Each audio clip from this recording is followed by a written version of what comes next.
Well, hello and good evening. The Den is the destination for AFC Bournemouth tonight as Millwall entertain us, and welcome to this Back of the Net match watch-along. My name's Sam Davis and with me is Teach, Tom Jordan. We can't wait to watch the game with you.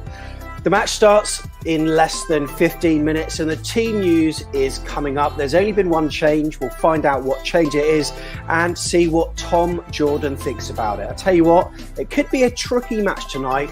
The Lions could be providing a banana skin. So let's talk about it. Get involved on chat, and you can also support the channel with a paid for super chat as well. What that means is your message will be guaranteed to be shown on screen, plus it helps support Back of the Net. How are you watching us tonight?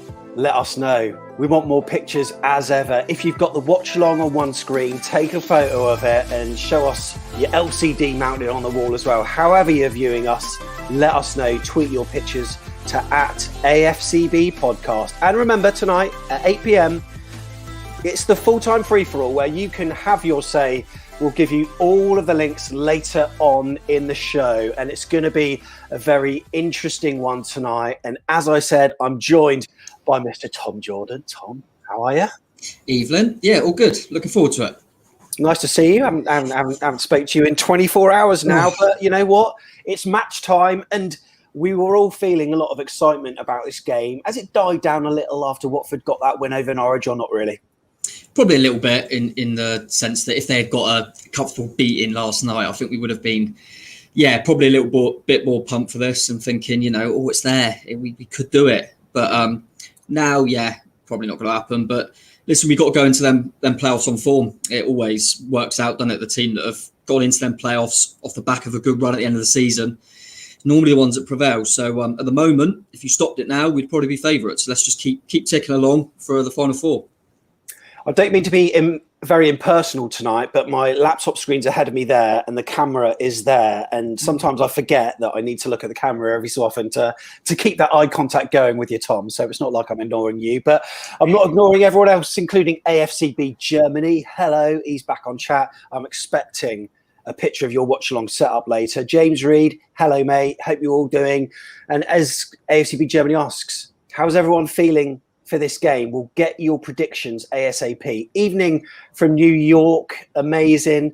Let's smash it.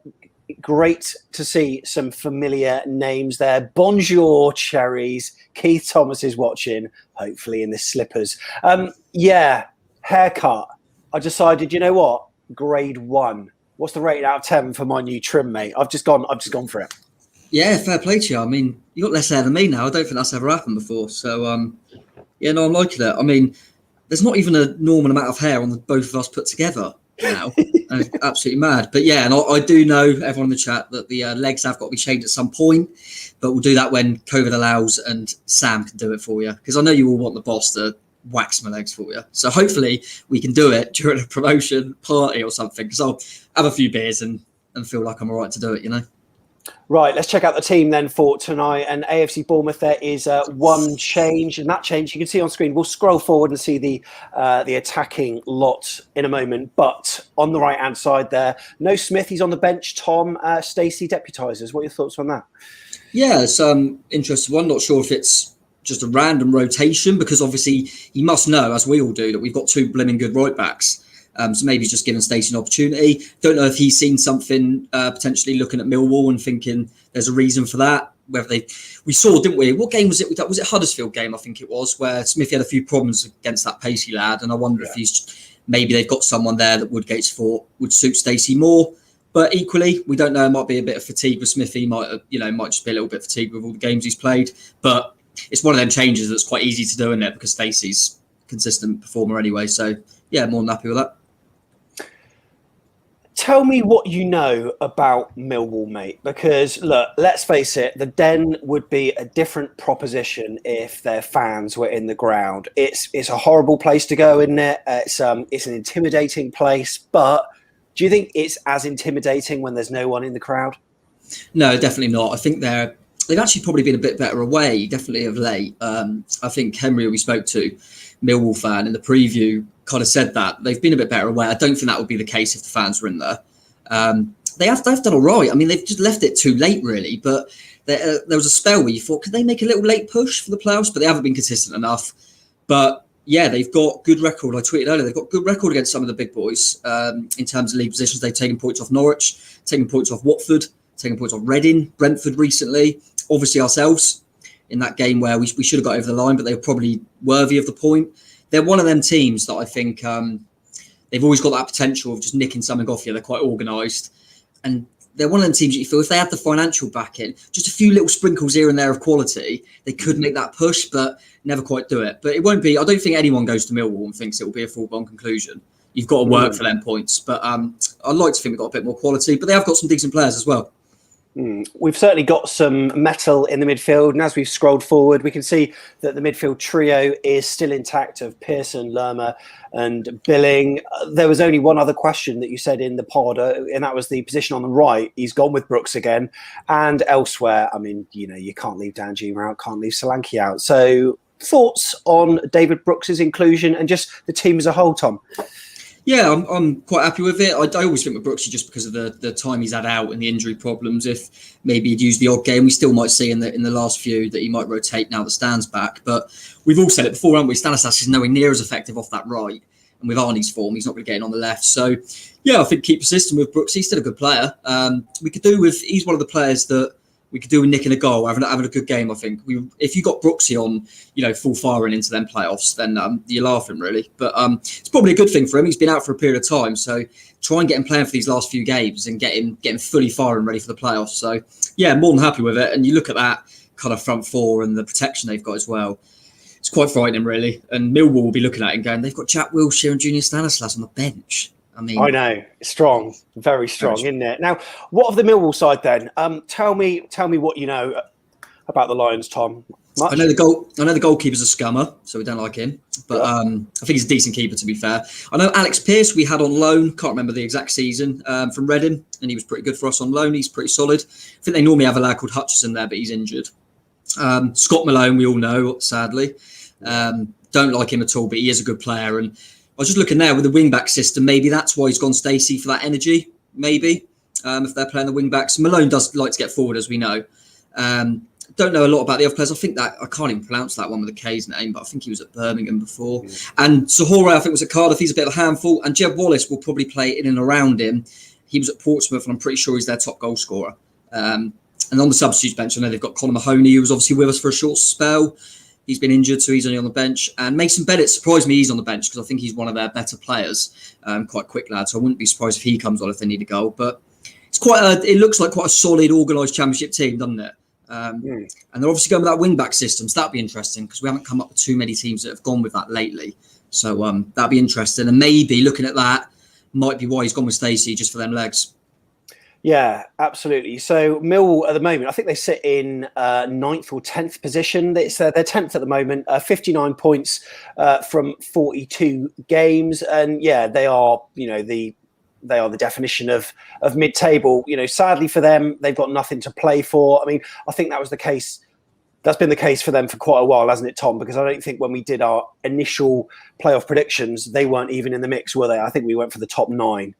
Yeah, they weren't even there at that point in time. Yeah, no, they haven't. They've probably come up a little bit, actually. They're probably around 11th, 12th then. But yeah, they haven't really. It's really difficult when you play teams like this because you just don't know what you're going to get. You're either going to get people, like they say, on the beach, not really bothered. But then you saw last night QPR going and beating Swansea. They haven't really got anything because sometimes it also allows you to play with a bit of freedom because you haven't got that pressure on you. So sometimes it works the other way. So, yeah, it'd be interesting. You just got to see what happens. I mean, it depends. A lot of players play for contracts and things like that. So, yeah, we'll see. We'll see if they're on the beach, so to speak, or if they're still fighting. But they'll be difficult nuts crack. But I think if we can we say it all the time, but if we can get that early goal, if we're ahead at half time, because they haven't got anything to play for, they might try and have a go and leave gaps, hopefully. The teams will be out onto the pitch shortly, and during the watch-along, we'll be getting the crowd sounds going. Be sure to like this video if you can. We got Andrew Corbyn, who's on the case, being our calculator tonight. The human abacus that he is has told us that we're on 19. We're going for 150, and if we actually get there sooner rather than later, we may chuck in a bit of a forfeit for more. Harry Mogg's message saying, Sam and Tom, are you aware that if we win tonight and Reading lose, we're guaranteed playoffs?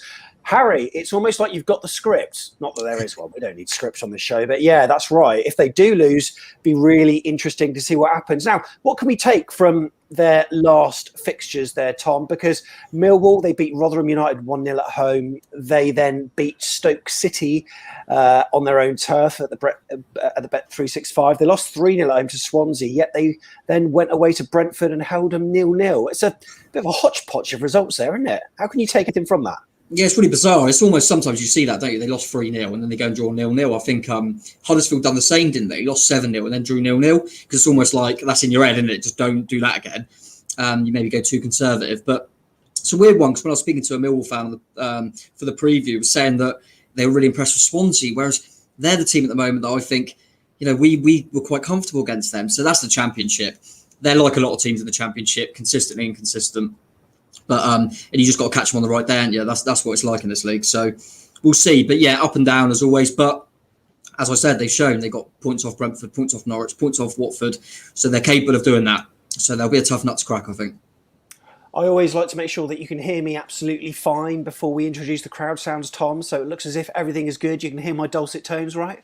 I can indeed. Now get rid of them, put some crowd sounds on. Yeah, get rid of them. The teams have just come out onto the pitch. We'll have the score. But first, we need your predictions. Let us know what you think the score is going to be. We would love to know what people are going to say. Get them in on live chat now. We'll get through as many as we can.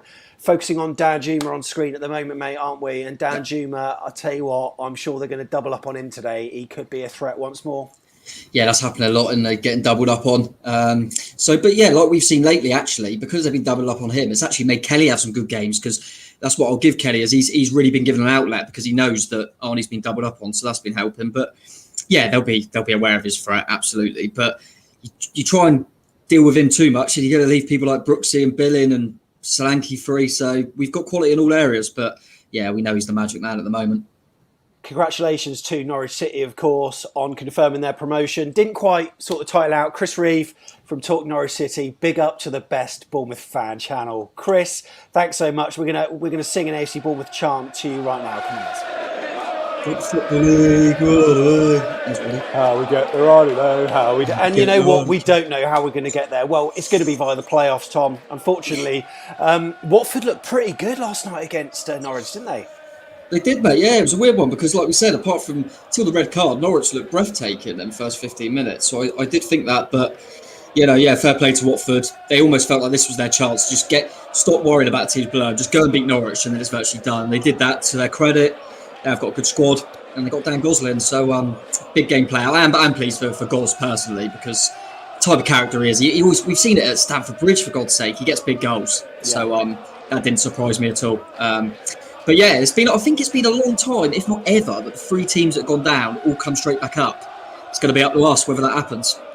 So hopefully we're going to be right on cue today, Tom. I'm hoping and praying that all is good. The referee is just making sure all keepers queued up, and Millwall are just about to kick off. They're playing from right to left, and they just have kicked off, Tom. Yeah, bang on. Oh, a thing of beauty. A thing of beauty. We're fine time-wise. So this is it, guys. This is the watch-along, and let's just go through a few predictions for you. We've got 3-0 win, AFC Bournemouth Germany. 2-1 win, Mark Cole. 2-1 to us. A lot of confidence going on there. Cameron Meach, 2-0 here. Hickster, 2-0. I'm loving that. 2-0, 2-1. Not huge scores, I've got to say. Not huge scores. 3-1, says Chris Edwards. So, a lot of confidence all round. No one here thinks that, Millwall are going to get the win, mate. No, I mean, as much as it would be nice to obviously score 3 or 4, I think at the moment, because obviously we said with Arnie earlier, and because we know our attacking quality, for me, I would quite like in these last games, before hopefully the playoffs, get a few clean sheets in there. I want to see that as well. To me, I'd put it this way, I'd rather a 2-0 than a 3-1, because I feel like I know we've got goals in us. I want to see a bit more defensive solidity. We saw it, one of the last watch-alongs you and I did, I think it was the Huddersfield game, where 2-0 quite comfortable, let them nick a goal back, and I'd like to see a clean sheet tonight. But yeah, it's quite sunny there, isn't it? Looks nice. Yeah, it looks beautiful. And you know what, mate? I was like really worrying actually when doing. By the way, we've got the clock on screen. If you need to see it, I might move it to the other side actually, so you can see it even clearer. But I was really worried about, because we always do the panoramic intro. We had Norwich, which is a heritage city, beautiful. Huddersfield, the rolling countryside. Burnley was even looking, beautiful. And then I had to look up Millwall and like South Bermondsey. But I tell you what, mate, it's actually not bad in parts. So we had a nice little intro through the streets of South London, and hopefully we did Millwall justice. So if you're a Millwall fan, rewind, and hopefully that represents where you live, because it was a beautiful scene, but not so much around the stadium, Tommy. Nah, not quite. But mate, honestly, if you managed to make Burnley look alright, so that's it now. You can do anything. That's one of the. But yeah, it's Mill's alright. Like I say, to be fair, I remember when I went there years ago. I think it was League One. They gave us. I think I've said this to you before. They gave us like a little tour of the ground and stuff. Because it was where that Dream Team was produced. Do you remember that? The Sky One TV program? Sky One, yeah. Harchester United. So that's where they filmed a lot of it. So that was quite cool, going through there and stuff. But I think at the time, they're obviously, because of their reputation, they were doing some sort of offer. I was obviously a kid because it was an under-18 thing that you could get a tour of the ground if you went and stuff like that. And it was, who was that dragon? One of the dragons then, he was part of them, wasn't he? Theo Paphitis. Yeah, that's right. And I do remember a game, I've said this before on a pod, they had an awful season by their standards, and he apologised to each and every Millwall fan. It was towards the end of the season, and on the corner of the programme was a little bit that you could cut out and hand to the people behind the till for a free beer. And I was 16, and I looked 16, and I thought to myself, can I do this? Hello, can I have a pint of Foster's, please? It was fine. They don't care. They really don't care at Millwall. I had some, you know me, so anyone that doesn't know me, I'm not the tallest, so I used to get away, when I didn't have this, I used to get away with a lot. So I used to be in the League 2 days, and I'd be 18 or whatever. I'd be going to the pub before, having a few beers, but then when I went to the ground where you pay on the gate, I would pay for an under-18 ticket. Quid, yeah. Mac was filled away, get me in. Hammered. Love it. Got to be done. Do you remember the days of like 30 quid season tickets, mate? Mental, cherries. I mean, to be fair, I think back then, like you say, I was probably junior cherry, and my dad probably got them and stuff like that. Yeah. So I was probably, I used to be, before North/Steve Fletcher, used to be in that family stand with my old man and stuff. So we used to get like the family package or whatever. But yeah, I think I remember him saying it was like 80 quid or something max. It's just gone up and up, but we've gone up and up, haven't we? So you can't complain too much. That'd be interesting, but I would have thought, I'm not sure if whatever league we're in, I think it's going to stay the same in that. Price-wise, I believe. Yeah, I think so. By all accounts, it's going to be the same, right? So, first 4 minutes have gone, Tom. Not much has happened. We managed to talk our way through it, but Millwall got a goal kick at the moment, and let's just have a synchronisation check, Tom. I'm on 4 minutes 30 right now. 4 minutes 29, 4 minutes 30, 4 minutes 30. Yeah. I tell you what, then, mate. I will just pause it for a few seconds, and we're all fine now. Everyone's synced up. Or two, yeah. And this game is live on the red button on Sky at home. But what that means is you've got one camera, no replays, an awful commentator. You can, of course, watch on AFCB TV, and that's how we're doing it today. But if you don't want to listen to Chris and Willow, myself and Tom will take you through the game. Now, remember, if Chris Reeve's still watching, he'll know that I've blatantly copied this from TNC, but send us your watch-along setup. Send us how you're watching at home, because we'd love to see us on your iPads or whatever. We'll get them on screen throughout the show. And remember, if you've seen us on Twitter or you've seen our post on Facebook, link to this video on YouTube and share it to get as many people on as we can throughout the show. Cracking game ahead of us tonight, and we need the win. It doesn't matter how it comes though, Tom, does it? Doesn't matter. No, it doesn't matter at this point, especially at this point of the season. Just want to keep winning as many matches as we can. So, we've got a few games like this, haven't we? I mean, the weekend we got Brentford, which will be a bit more interesting because could end up playing them again. And I think we said, didn't we, on the preview, that kind of we don't want to be psychologically, we don't want Brentford to have done the double on us in case we play them in the playoffs. But the other games are all kind of what I would call kind of horrible games. Millwall, Wickham, Stoke. They're all like them banana skinny types. Maybe not Wickham so much, but they're not known for being great football teams. Good player from Dom, wasn't it? Did he get that? Yeah, he is. A bit of a heavy touch there. Bad touch. But yeah, we're huffing and puffing at the moment, but we're not talking about the game for any other reason than there's not really anything happened. It's only 6 minutes in. But go on, Ben. Yeah, well, but yeah, we're looking all right. Like I say. It's It's really interesting what we were saying on the pod, because it was assumed originally, with regards to Ben Pearson, who you just mentioned there, he's played his way into playing every single match now, hasn't he? Yeah. I can't see any reason why you'd swap him for Wilshere. Of course, on the pitch after a certain amount of minutes, maybe if his legs are tired and we need a little bit of an attacking threat. Although Wilshere himself has said that he quite liked playing defensively, so whether that's even part of his game or not anymore, I don't know. But Pearson's just shown his quality, and as part of that three, he's really good, isn't he, Tom? Yeah, I can't disagree. I think, I think I said it. The only time maybe tactically I could potentially see it would only be Wickham, just because of how defensive they normally are. Having said that, I think they'll already be relegated by then, so it probably won't matter too much.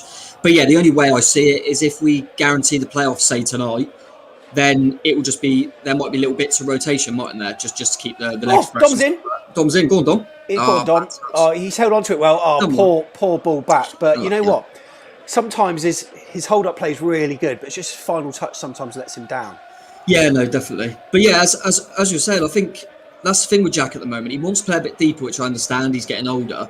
But what Woodgate's asked for in Lerma and Pearson and then Rolls, they've got to be quite energetic. They've got to be quite, press and get. And does Jack have the legs for full 90? Probably not. Go on, Brooksy. Go on, take it. You know what? That left. Just scuffed it. He scuffed it, and it was on his right foot. Yeah. Surprised he took that touch to his right foot, but maybe he saw a bit more of an opening, but he just seemed to lose his balance. I like that though, him running down the spine of the pitch, because that's where he can go left, can go right. He's most likely to go left because he's left-footed. However, he cut into it on his right then. A little bit of a slip. I mean, he scored with his right foot the other day, didn't he, at Dean Court? So, he's capable of hitting the ball with his right. Oh, yeah, he's a good player and can do that with both feet. But he's not like Charlie Daniels, who will only kick it with his left. Yeah. Let's not skip over the fact that it was a really good pass by my boy Jeff Lerma as well. He's got that in the locker. People talk about his, what he's so good at defensively. But he has got, sometimes, the amount of games a season where it's been a nice decisive pass from Jeff as well. I think that goes unnoticed sometimes. That was a bit poor there. Was that Stacey? It didn't quite go. Oh, yeah. Big hello to Ellen Louise, who's saying the stream isn't working on the Sky Sports app, so I'm relying on you guys today. Ellen, thanks for tuning in. Really appreciate we won't let you it. Hopefully we can do it a little bit of justice by injecting some kind of enthusiasm and raw reaction to the game here, where it's 0-0, but Millwall got the ball in quite a... Oh, it's okay. It's a free kick. It's fine. Probably that was sweet. What's on the menu today then, Tom? Let's see. We've got drumstick. Actually, it says drum chick. See, they cross that out. Squashies, because they're little chicks. Oh, that's beautiful. They were 20p. Oh, is that the Easter reduced style at Lidl or something? Yeah, love it. Have a bit of that. No Lidl, Co-op, all right? Oh, Co-op. Well, that's fine. They will. If Co-op, if you're out there, if you want to sponsor the pod. Well, all right. Excellent. Describe the flavour of the first lot. Go on. It is I'm getting a bit of cinnamon. To be fair, it's not false advertising because it is. He's through. Danjuma is through. Is he going to score? He has scored, but is it offside? It's off. Yeah. You know what? Dom didn't touch it, to his credit, so that's a good thing. But was he offside though? The ball's in the back of the net. You know what? Carbon copy goal. Lovely little interchange between Solanke. He wasn't offside. I don't think he was offside, mate. Lovely interchange between Solanke, Brooks with a little through ball between the right back and the centre back. Danjuma in that spot where he was against Norwich City. Same finish. Dom was clear of it. And we've seen one angle. I don't think he was off. I don't think he was off. I don't think he was off. Trademark finish from Arnie, wasn't it? God, he always puts them in, doesn't he? But it didn't look off. Like I say, we haven't seen too many angles, but it looked a bit harsh. They all put their hands up very quickly and almost stopped. They just had a half chance there, but skied it. But yeah, I'm not sure about that. Be interesting to see that again. But it looked very, very tight. Interesting. So in terms of time-wise, that there is where we're at in the game. Now, we understand that if you do watch it with on the red button on Sky, you have got your single camera view, but you probably are going to be ahead of us. Yeah, that's undoubted. But we're watching on AFCB TV because we like to support the club. And Tom, by the way, you're an icon. You're an icon, said Archie. Oh no, I agree with him. Thank you very much. Cheers, Archie, and you. Yeah. Love it. Love it. So, yeah, we are a little bit behind. You know what? We can try to say no spoilers, please. It's probably going to happen, but no fakies, because if that happens, you're gone. You're gone. Yeah, you're gone. Can't forget any fakies, definitely. But We've done all right. Well, it's you and me. We've normally had some good games. We've got 100% record doing it in the league, just us two. I'm still confident. There hasn't been a lot happen, but we look all right. We look pretty comfortable. And like I say, I'm not sure that was off. You know, it's difficult to say it, but just on that one look, I thought he timed it quite well. And knowing Brooksy, he's good with his timing of his passes. So yeah. But good to see Arnie still getting in all the time down that left. We're definitely going to try and go down that left a little bit more. Kelly's just play off there. Yeah, it's Brooks there. I mean, when he was involved in the thick of the action there, he was right in the middle of the pitch. Yeah. And we saw against Norwich that he likes to come in, and that's where he tends to favour himself. Really, do you think maybe he's put Jack Stacey as right back to allow Brooks to come in a little bit more, because we know how much Jack Stacey loves to bomb up and down that right flank? Yeah, potentially. Like I say, also with their system, I just think Stacey has got a bit of an engine on. I mean, Smithy goes all game, to be fair to him. But yeah, maybe just thought this suited Stacey a bit more. But yeah, I think we try and do that. We try and get the ball from that left-hand side. We know Arnie's our main man. Try and get it over to Arnie and then just squeeze the pitch in, let Brooksy come over, because he's better in them areas anyway. Whereas if Brooksy gets it, Arnie doesn't really want to come in. He likes staying quite wide. So we try and develop everything from the left.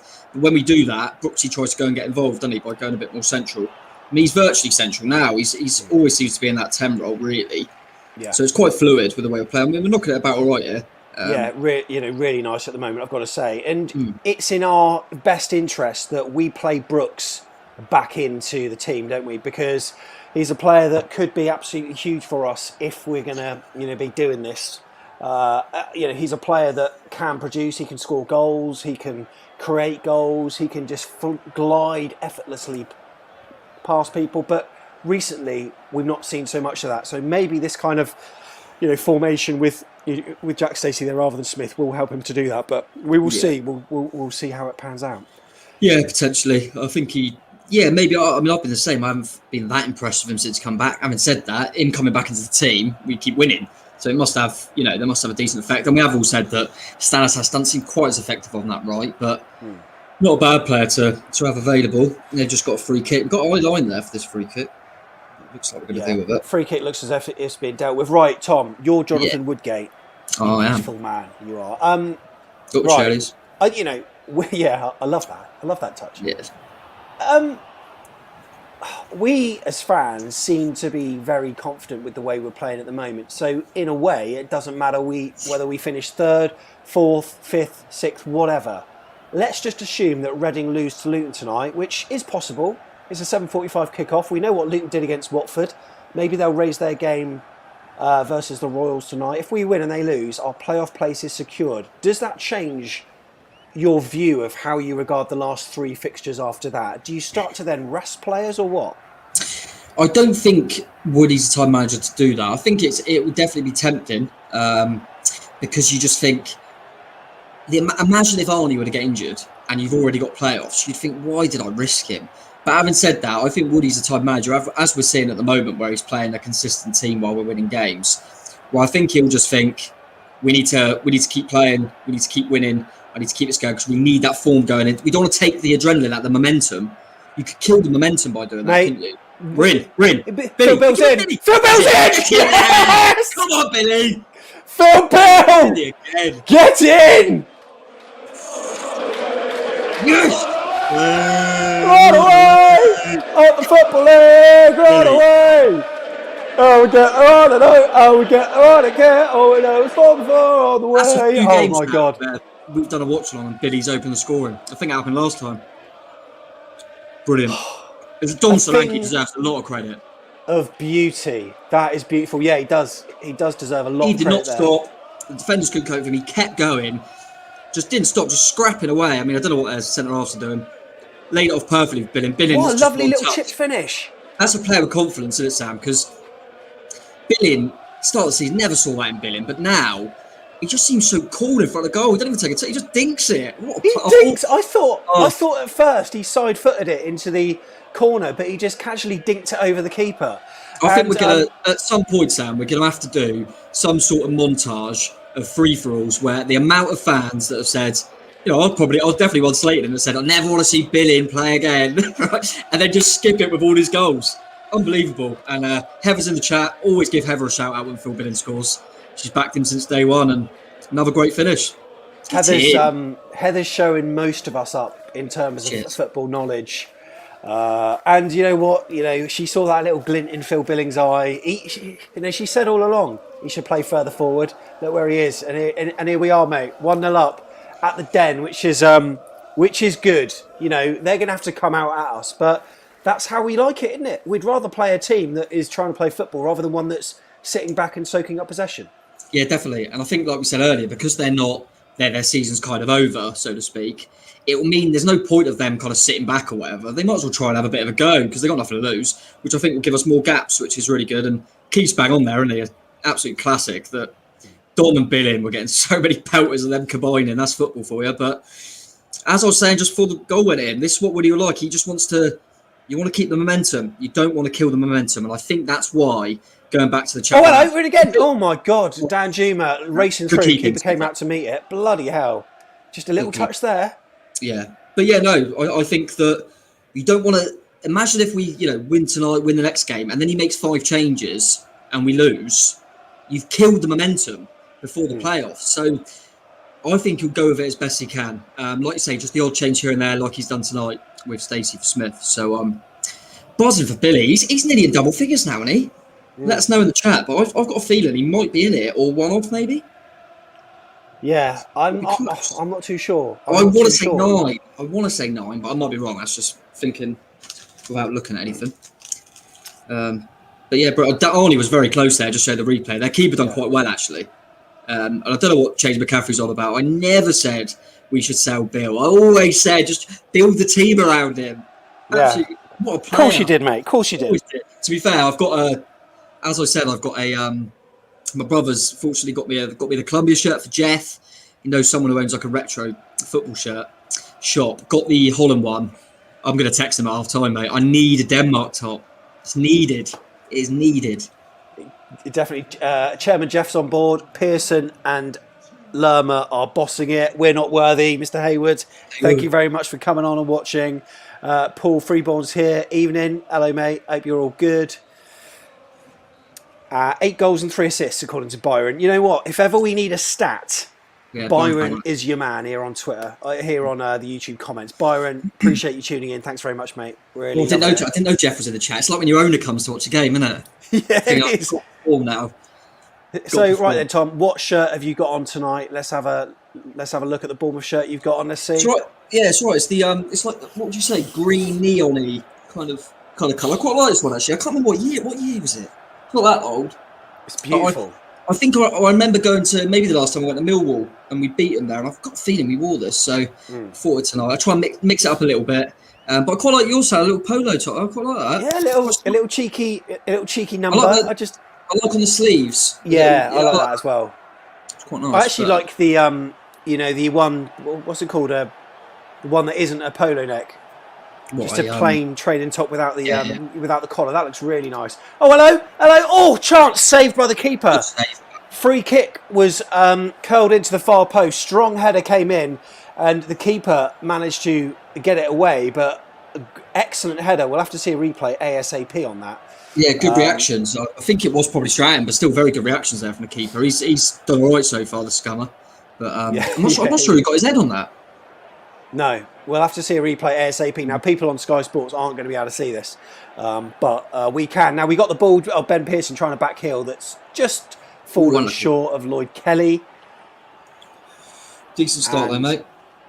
Bournemouth have managed to get it with Pearson again. Plays in field to, is that Brooks who no, it's not to Brooks. That was to Dan Juma who's coming across. He's kind of like swapping with Brooks every so often.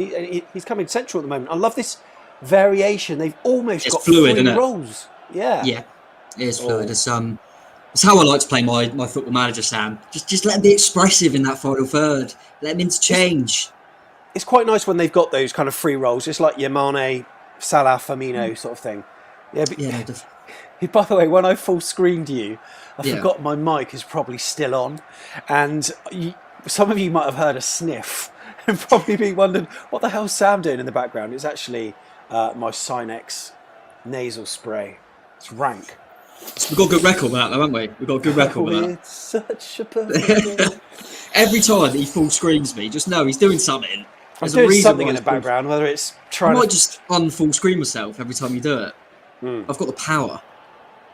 Oh yeah, you have left hand flank. Dan Hume is free. I tell you what, another quality through ball to release him. He's now. Oh, you know what? He's making so much room for himself. He fires in a shot deflected over the bar for a Bournemouth corner. I love him. That's great, isn't he?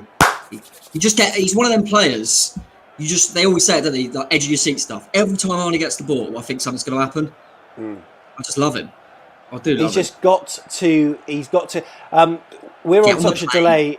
We're on a delay, mate, because we haven't got Sky. Well, I've got Sky Sports, but it's through Now TV, which is really slow. So, yeah, there is quite a delay. But also, you've got the delay of us going to you through YouTube land. So, which is, that's more time to add to the mix. But we're also ahead of some people. So we thought we'll just tell you what, poor corner to the near post. Clever corner, Sam. In there. Clever corner. Worked on that. Corner. We're brilliant at set pieces, aren't we? God. Yeah, I'm not sure. But straight at the keeper again, sadly. But yeah, we're looking good at the moment. Yeah, we are looking good. Yeah, have you noticed that? I've just seen it in the chat, Sam. I was going to say that, actually, just before James put it in there. Yeah. All white socks tonight. Do we normally have all white socks with this kit? I presume it's just, you got to wear something different to your opponents. I quite like it. Yeah. That's what we done at Wembley in '98.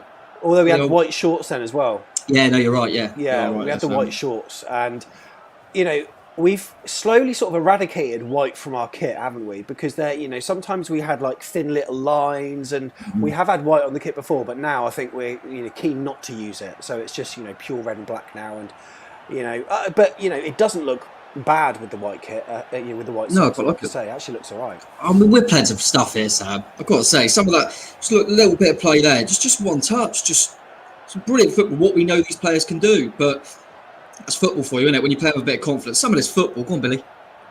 But let's just make the most of it. Let's just make the most of what we've got, because we know how resilient Millwall can be in terms of hanging in there. And that was, look, let's be fair, that was one of their tactics that they deployed against us at Dean Court. We scored just before half time. They held in there, and then they got a late goal.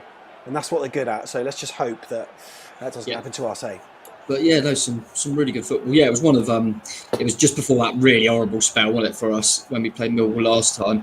Just look at that corner again. I actually think that was meant, Dom makes that. Well, if you watch Dom, he just breaks to the front post. I think maybe it was meant.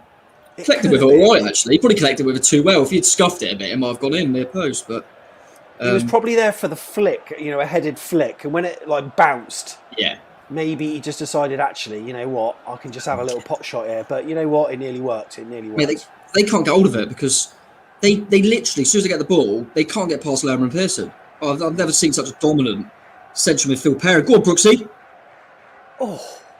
Too much. My goodness. Talk us through that, Tom. What happened? Coming down the right-hand side, Brooksy actually put it in first time with his right foot. I thought he was going to wait and try and get on his left. Put a decent ball in, but it was just too much on it. And Dom kind of slipped on the floor when he was trying to go for it, so nothing come of it. But they're trying to break down the left-hand side now. But we'll be all right. CCV's there. Just going to get rid of it. Pull him back a little bit. But yeah, they're huffing and puffing, but we look like the confident side at the moment. Oh, that's a good ball into the box, and he just miskicked it. He just miskicked it at the far post. Air kick. Yeah, that could have been. You know what? I did that a little down on Sunday night. Actually, I did exactly the same thing. Absolutely, I blame it on the low spring sun. You led the line, didn't you? Yeah. Last time out. How'd you do leading the line, Sam? I can't imagine you leading the line. Bit more of a midfield maestro, I would say. You know what? I am. I'm better on the ball than just holding things up and trying to turn like young, fit lads. But you know what? I did okay. But yeah, no, we got smashed. Sadly, we got smashed. Just like Millwall, I've got the box on the edge of our area, just playing about. But we've got loads of men back. We look well drilled, forcing them back where we can. But defensively, Tom, Woodgate's got his 4 men now, hasn't he? Definitely. Well, Stacey's long ball from Begovic. Long ball from Begovic. Dan Juma is running through on goal. Is this a Bego assist? It is me. Yes! Come on, Arnie. Dan Juma. Begovic Dan assist. Juma. Oh, brilliant. Absolutely superb. As with Begovic. Oh, mate, that takes me back to our first watch along of the season, praising Asmir Begovic. Look at him, he's got an assist. Oh, I love it. Oh my God. Come on, mate. Let's crank up the atmosphere. Superb. Me.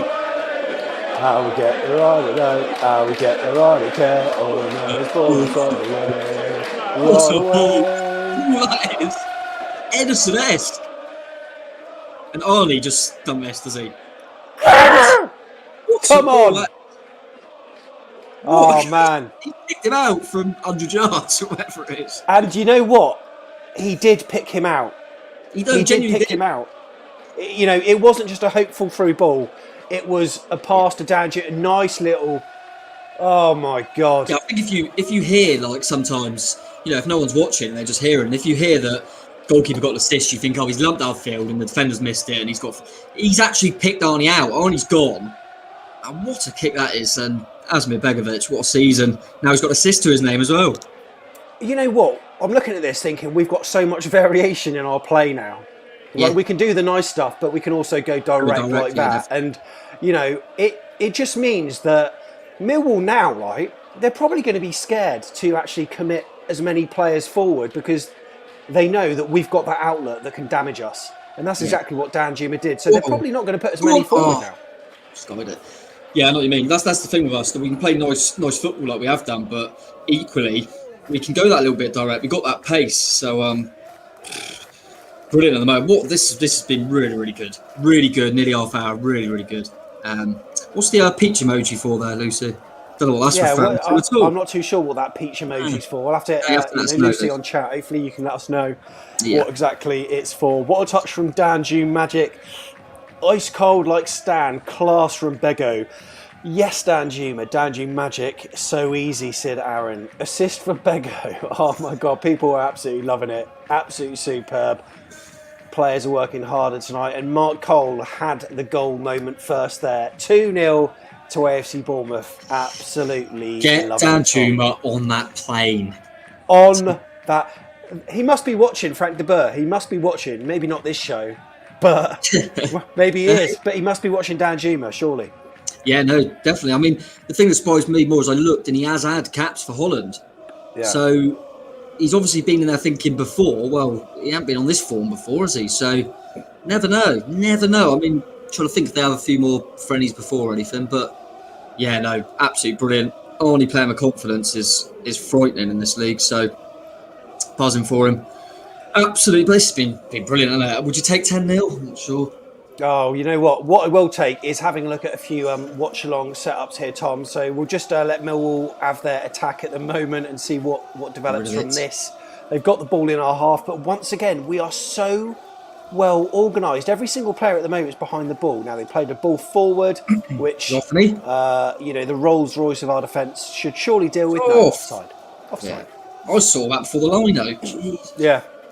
Right. Should we have a look at a watch-along setup? Oh, gimme. I think we need to. Right, let's see who this one's from. We've got quite a few in. First one is from Mark Harry Lane, who is tuning in. So let's see how he's watching us tonight. Look at this bad boy, Tom. I like it. We're quite high up there, aren't we? Quite. I don't know what I'm up to there. I don't know what's going on, but I think I might be chewing on a squashy there. But yeah, you're chewing. You're chewing on a squashy. He's got his fan to cool him down after the fact we have gone 2-0 up in the first half hour. He's got us on, and you know what? He's not even got Sky Sports on. This is his way of accessing the game. Like it. Lloyd Kelly's on his calendar on the left-hand side. Brilliant. It's nice. I like it. I do like that setup. So it's a good start. That's a good solid start to the setups, I tell you. Yeah. Have you got a score out of 10 for him, mate? Always tough with the first one because you haven't got anything else to go by. But I think he set the bar quite high there. Especially as he's just watching us as well.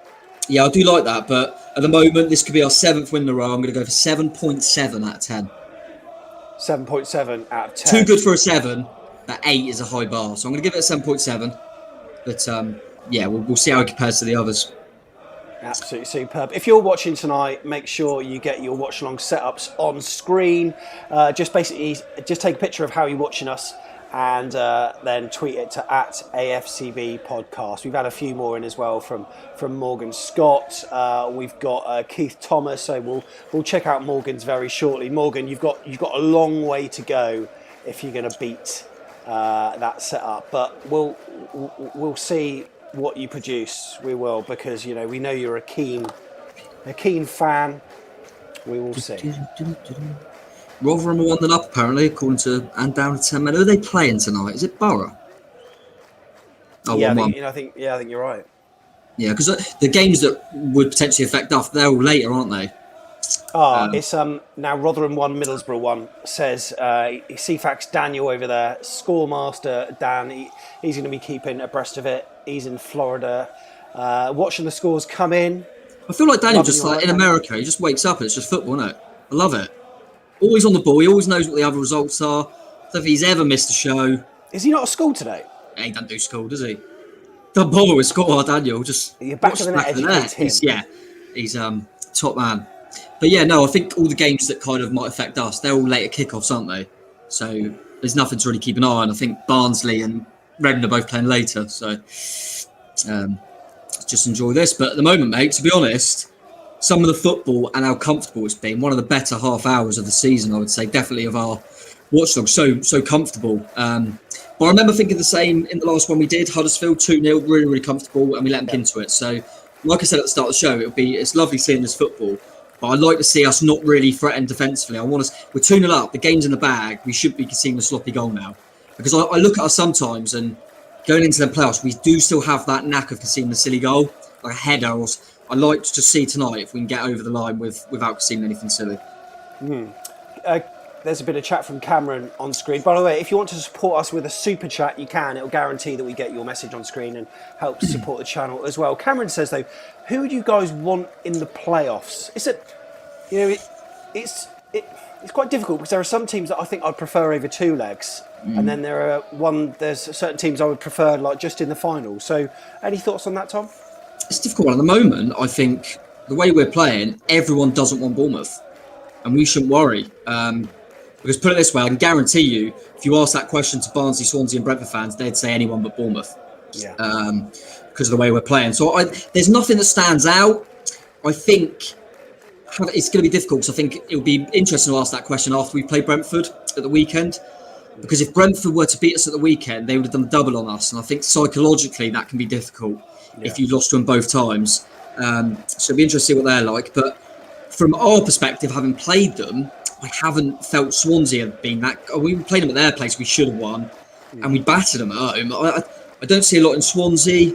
Barnsley are a bit more unknown. I don't feel we suit playing Barnsley as much. I think the other two could be. But to be honest with you, when we play like this, I don't care. I don't care. I mean, honestly, it doesn't bother me at all. I fancy us playing like this. We can beat any of them. So I don't feel as though we are playing and being schooled almost like Norwich did to us in the first 15, though, because I mean, we're not quite looking like Man City. I mean, maybe Millwall fans are saying that to us, but when we played Norwich, I thought that they just looked a class above. And, there's some slight signs of this, like, perfect fluidity, total football, but we're not quite there yet. But, we're still completely dominating. Yeah, no, there's definitely, like I say, some really nice patterns and some beautiful football. But like you say, there's still that, which has probably come from Woodgate as well. There's still that solidity to not overgo, not overcommit and things like that. But yeah, I think that Norwich game, that opening 15 minutes, I think was, now looking back, was almost good for us, because I think we paid them too much respect. I thought we went into that game and it was only Norwich, and we were talking like that. We were playing like we were playing Man City. We were giving them so much respect, letting them have the ball, and we couldn't cope with them. Because we got through it, it was a good thing to look at. Going, don't do that again. You know what I mean? You're a bloody good team. We don't need to pay teams respect like that. Just go and play your stuff. But some really good football at the moment, honestly. Really nice to watch us just knocking it about really well. Go on down the left. We are looking really good. All right then, let's just see what happens here with Millwall on the right hand flank here at this point. It almost looks like we've got one more player than them. Yeah, I know what you mean. They're scrapping and that, and they're trying to get in. Whenever they attack, whenever they attack, we've got men back, and that was not an intentional poem, but it's true. Like it's almost like we've got another extra player or something. I don't know, but Yeah, like you say, every time they try and do something, we seem like we just snuff them out because we've got too many bodies. But then when we got the ball, we seem to have loads going forward. So it's really promising. Lloyd Kelly's down at the moment holding his ankle, and he looks pain. He looks in pain. Doesn't look good. They're bringing the. Oh, dearie me, we don't want that. I'm just watching the replay, see what happened, really. Oh, the mate, that was. He was nowhere near. Like no one was anywhere near him. Good. That's not good. You don't want that. You want if there's no kind of impact, that's not good, because that means he's just felt something. Looks like ankle, doesn't it? The way he looks in pain. Oh, yeah, Kelly looks in pain. Even if it's not serious, I don't think he carries on now. We'll tune it up. Don't risk him, get him off and see how he is. But that would be a massive blow if we lost him for any period of time. I mean, not to criticise Rico, but we all know he's not to the same level. He could put Smithy at left back, but I think he did he roll it? I'm hoping. I mean, I'm hoping he's going to be okay. Oh my goodness, I sincerely hope so. Be interesting. I think Rico's coming on, mate. Yeah. Which is probably best anyway. Like as a precautionary measure, I think like he needs to come on. In the meantime, we'll run through the match stats at the moment. We've got 65% possession, as opposed to Millwall's 35%. 6 shots, as opposed to Millwall's 1. 4 of them have been on target. None for Millwall. We've had 1 corner and 3 fouls apiece. And on AFCB TV at the moment, if you're watching that way. They are going through the goals at the moment, and the first of which was Billing with that lovely dink. Second of which was an Asmir Begovic assist, and Dan Juma, once again, Tom, ice cold in front of goal. As always. But yeah, that's assist of the season for me. Love it. What a ball. He probably picked him out. But yeah, two really good goals. 2 really good goals. I'm hoping Lloyd, is he getting up to cut? I mean, Rico is coming on, but I've just said if he's walking off or... That's a good sign he's walking off, right? Yeah, I would have thought so. He's not been stretching off, so it's, whatever it is, could just be a little bit of a twinge or something. Well, not a twinge. He was obviously in agony, but I don't know. Yeah, I hope so. I mean, if he's got to miss the weekend, he's got to miss the weekend. I just hope it don't go any further than that, because he doesn't look happy, does he? He's got that. Yeah, you don't want to read too much. He looks like he's almost got that. Oh no, that's me done for the season look, and I don't. Hope I'm wrong with that, but chance for Rico to find some form and put a shift in. This is your opportunity, mate, to go and show us what you're all about. It's not bad. Tom's just left the chat temporarily. We will get him back. But you know what? If Rico does actually come on the pitch like it looks like he is, if we get a free kick in a certain position, like a Barnsley-esque position, then maybe he could be the one to ping it in. You never know, because that was a cracking strike that he scored against that, and he's back, mate. That was just after 38 minutes.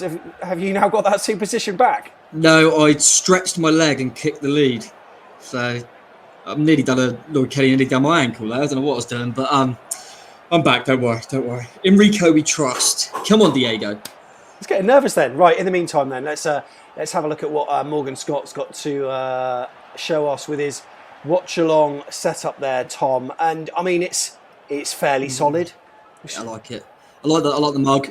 Got to rate the mug. So let's just scroll up and see what we got from bottom to top. So he's got the iPad with the keyboard connected.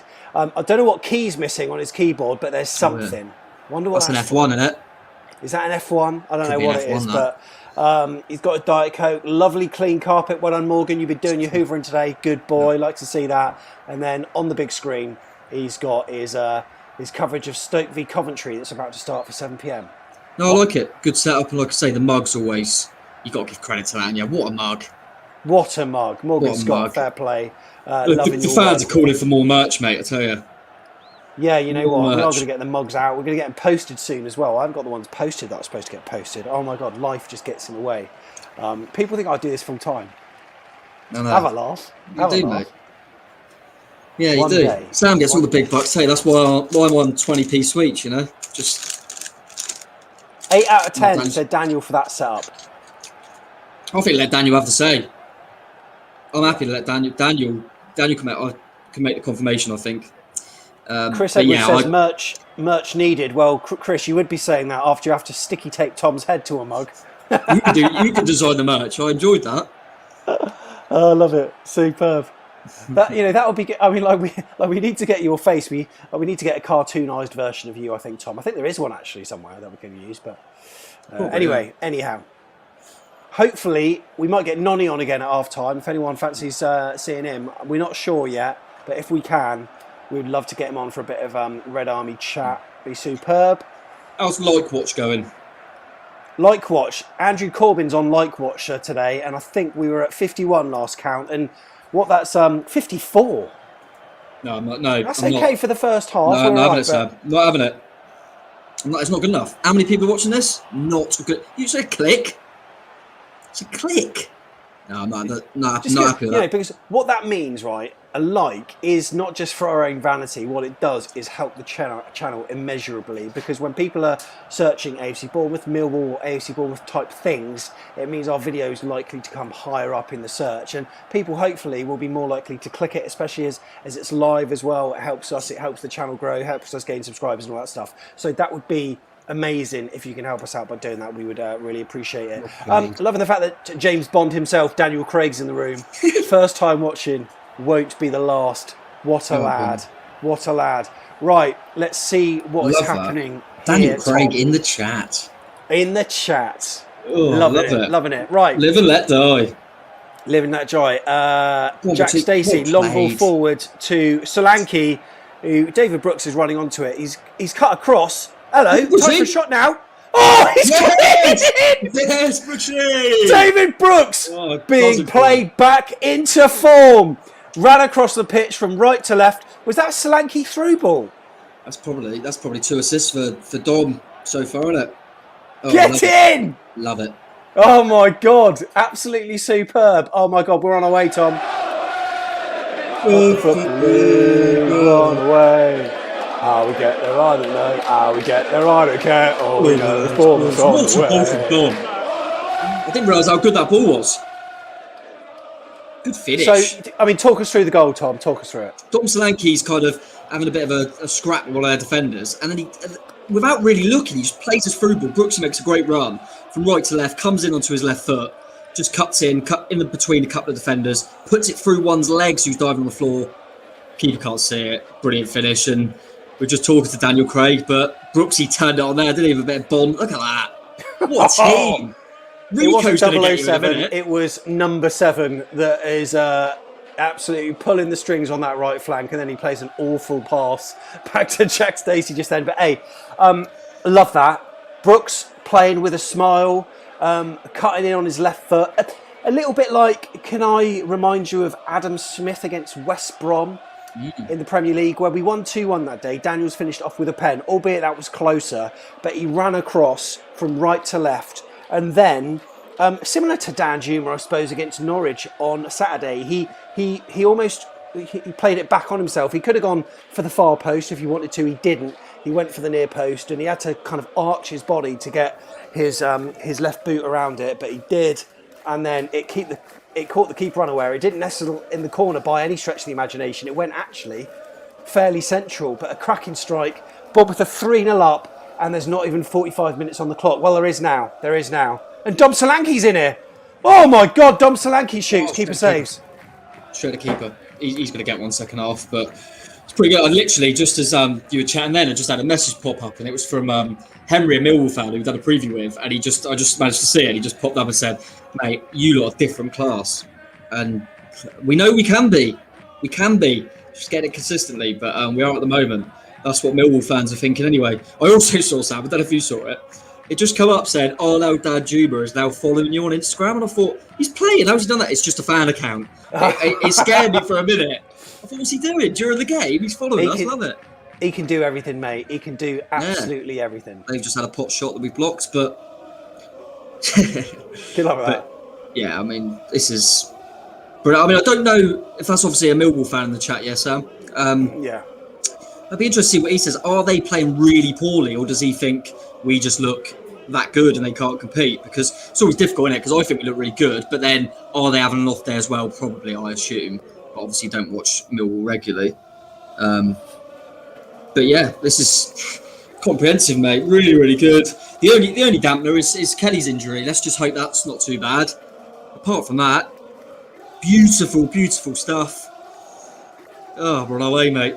When we're talking good halves of the season, Tom. Yeah, it's up there. Well, you know, where does this rank? It could be at the top for me, actually.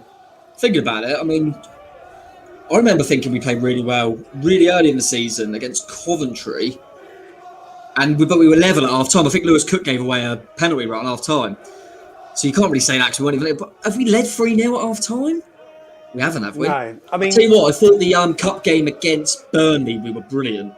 We done a watch of that, didn't we? But I think this is probably, I don't know. What do you think? I can't think of any. Let us know in the chat. But I can't think of a better first half showing. We've had some really good showings, but we've only been 1-up, and we've gone, we should have scored the second. How many times have we said that? Yeah, I mean, in terms of showings within the 45 minutes, you'd obviously that second half at home to Reading was like an incredible 45 minutes. But from the off though, this is one that certainly sticks in the memory. Got to say, good shout in the chat, Sam. A few people saying Huddersfield at home. It's a good shout. I managed to go. That was one of the ones we went to, wasn't it? And fans could be in. And yeah, I forget about that. But yeah, that was pretty good, to be fair. But no, I'm really liking this at the moment. But yeah, the Huddersfield's a good shout as well. I forgot about that one, to be fair. But yeah, liking it. Like I say, apart from Huddersfield one aside, I felt like so many times this season, we've done bits of this, what we've shown in the first half. But we're all going, everyone on Twitter and everyone to each other's going, why haven't we got the second yet? Yeah. Well, we have got the second and the third tonight. So let's just see this corner out for Millwall. And then it'll be half job done. Yeah, and at 3-0, is that enough a cushion to be kind of resting people if you want, or what? Yeah, interesting, wasn't it? I think you'd probably look 10 minutes into the second half maybe and have a little look. But I think we were saying earlier, weren't we, about Woodgate doesn't look like he wants to rotate too much. He likes the winning feeling, but I wonder if that Kelly injury might make him think a bit differently and think I've got to be a bit careful now. Do you know what I mean? I think we'll see a few subs. I don't think it'll be quickly. I think he'll want to keep this going. Let's go and get a couple more. Why not? Let's go and get a couple more. Big shout out, by the way, to Robert, who is AFCB Latvia, and he just come on chat to say, hi Sam, can't make it to the stream today. My grandma passed away. See you on Saturday. Playing excellent. Sorry to hear that, mate. And my condolences and the condolences of everyone at AFC Bournemouth and back of the net to you and your family. Really sorry to hear that, but hopefully the 3-0 scoreline at half-time puts a little bit of a smile on your face, mate. 3-0 to AFC Bournemouth then at half-time against Millwall, and we are loving life. Do you think this is going to be a T-shirt that Dan Juma is going to be bringing out again, Tom? I can't wait for him to come out second half, score, take his top off. And how long was Lloyd Kelly out for? About a week, wasn't it? Brilliant, I can do anything, I don't care. Oh, man. Absolutely superb. So 3-0 to AFC Bournemouth at half-time. I think we are loving it. And what we want is your 5-word match reports as well at half-time. Make sure you get them in. And mate, I'm absolutely delighted with what we're seeing today. In the meantime, Tom, before you have your little break, because I know you like a little break at half-time. I need to fill this up, don't I? Yeah, you do need to fill it up, and I'm going to need to get another can at this rate. We'll also have a look at another watch-along setup before you go as well. Half-time then, Millwall 0, AFC Bournemouth 3. Thank you if you're new to the channel, getting a load of new comments, one of which is a super chat. Heather, you little star, you, who has said, when Billing scores, we win. Yeah, we do. And what that super chat does is help support the channel as well. Only small amounts, but I tell you what, it really helps given the subscription fees we've got to pay and also the graphic software and all sorts of stuff like that. Plus, in fact, I need to buy some mic mufflers as well. The fact that there's going to be at some point the back of the net microphone will be coming out outside the stadiums, and I can't find them, and I need to get some more. They're only cheap. Don't forget Tiggs's wages as well. Tiggs's wages, Tiggs's haircuts, mate. Oh, mate, honestly. And you never know with Jeff Hayward, he can pull the plug at any point, can't he? he's not, he's an owner that, he rules with an iron fist, doesn't he, Hayward? So we've got to be careful. But I think he'll be happy with what he's seen in the first half on the pitch and on the watch-along. Right, and let's just have a look at this setup now. And this one has been tweeted in by AFCB. Rob, hope you're all right, mate. This is what he's looking at today. Let's just take the score away so you can see what you're looking at. This is strong, Tom. I've got to say this is very strong. Let's analyse the scene here. So he's got his tablet there. Yep. He is device central, this man. So he's got the live chat going along, which is really nice. Loving that. And then he's got the laptop on his lap, and then as you scroll up, lovely coloured sofa. I've got to say, that's classy. It's classy. It's nice decor, but I like it. It's a bit. He's added a bit of style to it, hasn't he? And a real bit of style to his watch-along experience. It's a place where I think, I'd like to watch the game there. I'd like to watch the watch-along there. I like it. Like it a lot. And I think that's for clarity of photo alone. I'm kind of, I don't know, like what score are we going to be giving this bad boy? Got to push an 8 there, isn't it? Yeah. I think we could go 8. I think we can go 8 for that one, definitely. That's AFCB Rob, and remember to... Hang on. Oh, go on. He hadn't clicked like. I can see. Really? Hang on, let's see this. He hasn't clicked like. You can tell if you've clicked like, can't you? Yeah, because it goes blue. Yeah. 7. See this little thumbs up here? Please click it. Rob, Hopper, come on, mate. Come on, Hopper. Because it really does help us out. But anyway, Rob, thanks very much for doing that. And he's posted his comment. Rob, you are an absolute legend. Thank you very much. Jacob, thanks for calling it. Yeah, cheers. 3-0. How many can we go on to score in the second half? Let us know. But also your 5-word match reports too. Tom, you're going to have a little break, are you?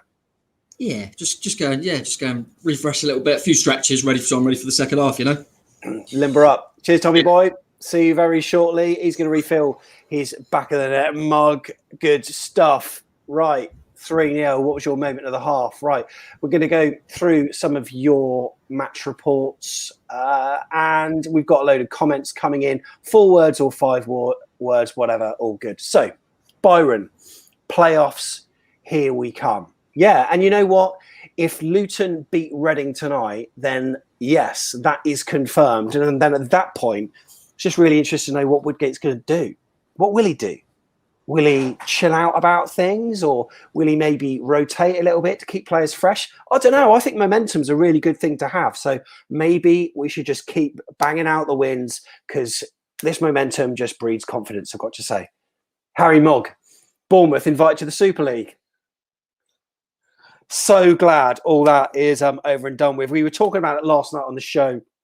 We did a midweek special last night with myself, Jeff, Tom and Tiggs, and we were just talking about it. And there's a certain level of team that it won't really affect. If you're just insular and you care about your own team, there's a certain level in football where it won't actually affect you. But if you're concerned with football on a wider level, it certainly does.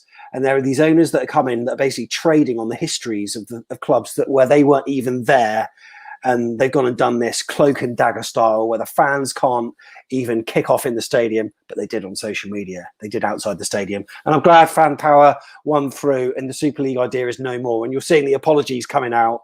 I can see it in some ways from their perspective because they don't want to be left behind. So if the Liverpool owner is learning that Man City are doing it, Man United and Arsenal are doing it, they don't want to be left behind. So, they had to get on board because they don't want to be behind in the long term.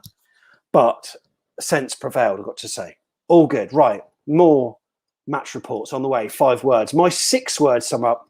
Yeah, Bournemouth invited to the Super League. Champagne football is flowing again, said Mark Cole. We all joke about it, what Willow said after that first half against Barnsley, who ended up beating us at Dean Court. Their fans kicked off, but he called that champagne. This is probably champagne. What a great first half, said AFCB Germany. Good to have you on board. Tiggs should shave for charity. Byron, cheers for all your messages on Twitter, and nice to see that you're here again with all the stats. Thanks very much. We're on our way back up, said Harry again. Why are you not Super League? Said Liam. Great freeze frame of Tom on that one. What else have we got? Let's see. AFCB playing to their potential. Like that. Yeah, very true. It sort of feels like we are at the moment. And it's nice that what we're seeing is people like David Brooks being played back into form. Because Junior Stanislas, I don't think he needs to be played back into form. Judging by the fact that when he does play for extended periods, at some point, glass legs will probably have an injury of some kind.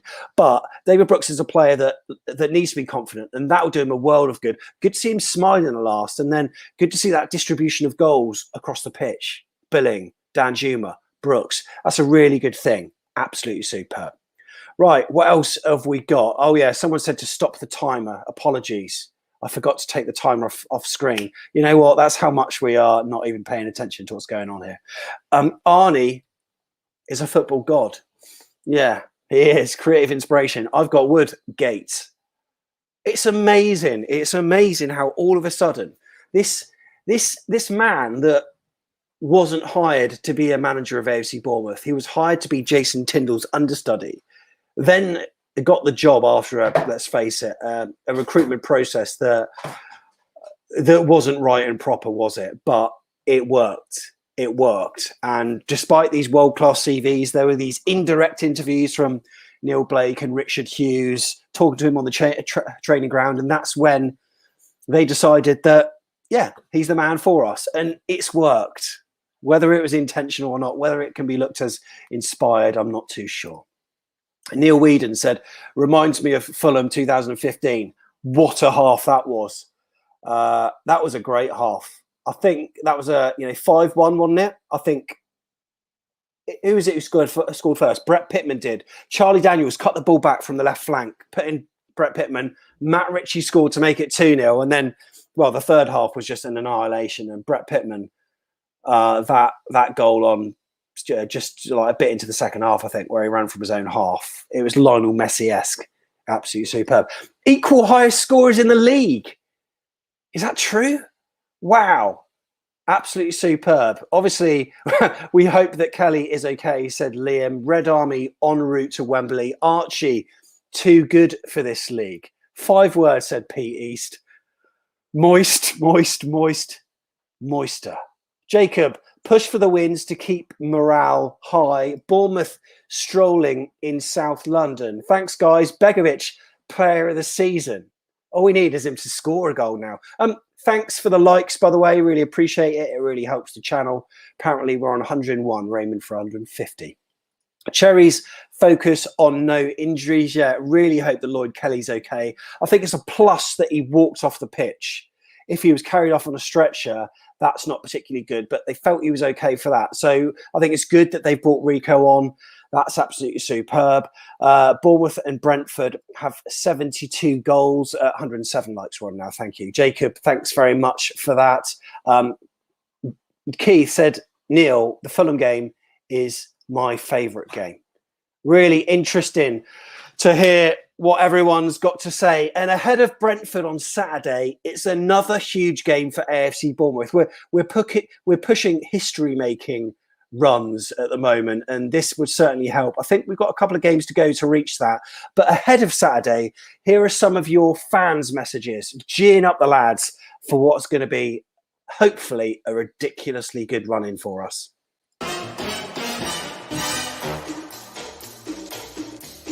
Go out there, give it everything that you've got. We believe in you. Come on, boys! Go, Cherries! You can do it. We've got faith in you. AFC Bournemouth means so much to myself, everybody around Bournemouth, and now people on every corner of the planet. So good luck, leave everything out on the pitch, as together anything is possible. Football is my passion. I wear my AFC Bournemouth shirt with pride.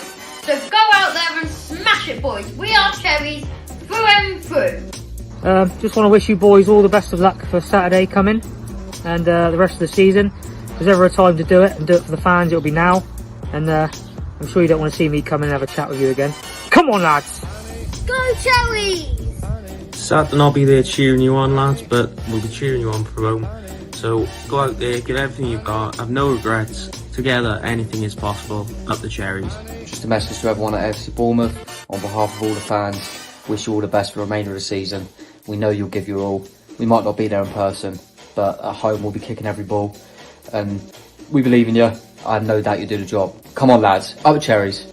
Hi lads, just want to wish you the best of luck for Saturday and the rest of the season. We'll all be cheering you on from home. We know you can do it. Come on, you Reds. Hello boys. Before we went into lockdown, the stadium was rocking. All the fans were behind you and we're still behind you now. And if you give it everything, there's no way we can lose. No way. Come on boys, up the cherries! Your ability, your fitness and your professionalism have always done this club proud. And I think we can achieve even more next season. Come on, you cherries. Hi lads, just wanted to say everyone is behind you and I know you're capable of a really strong finish. Up the cherries. Just want to wish you all the very best for the remainder of the season, but play with no fear, be positive and you'll achieve the target of Premier League football next season.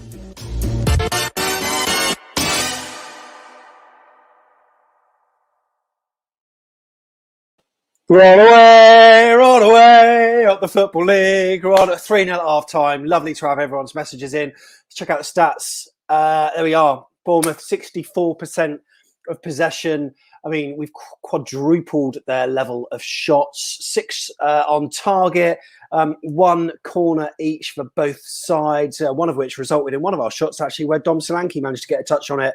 And we're even Stevens in terms of fouls. Some more possession stats will be flashed up throughout the game, which myself and Tom will no doubt be alluding to. And Tom, I'm sure, is refreshed and rejuvenated. Here he is. He's back. You all right? I'm ready. Yeah, no, all good. Was just checking out some of the stuff on social media, and a lot of people are saying that probably the best half for a long time, if not the season, and just unbelievable football, and everyone's in good spirits. I've seen a few kind of tweets from, your kind of football-based kind of Twitter things saying, how's anyone going to stop Bournemouth in the playoffs? If anyone's watching us from a neutral point of view, they will be thinking, blimey, how are these lot not close to the top 2? And obviously, if you watch us like we do, we've all been saying this all season, haven't we? We've got that in the locker. But credit to Jonathan Woodgate. I think there was 90% of us were very, myself included, very surprised to see his appointment. Yeah. Very underwhelming. Didn't really understand it. I am delighted that at the moment he's proven me wrong, and I'm absolutely buzzing for it. I don't care if I'm. If I didn't think he was the right man and he turns out he is, brilliant. That's what I want. I want him to prove me wrong. I want these players that for a lot of the season I felt weren't doing it, weren't giving their all, etc., etc. I want them to prove me wrong. That's all I want, because I just want Bournemouth to win and be successful. And it's amazing at the moment to see. I thought he shored us up, but we're really looking confident now. And Woodgate's massive part of that. In the dressing room, he's obviously saying the right things and getting us to play the right way. So as long as Lloyd's all right, that's the only little dampener on it. I'm delighted with that first half, mate. Brilliant stuff.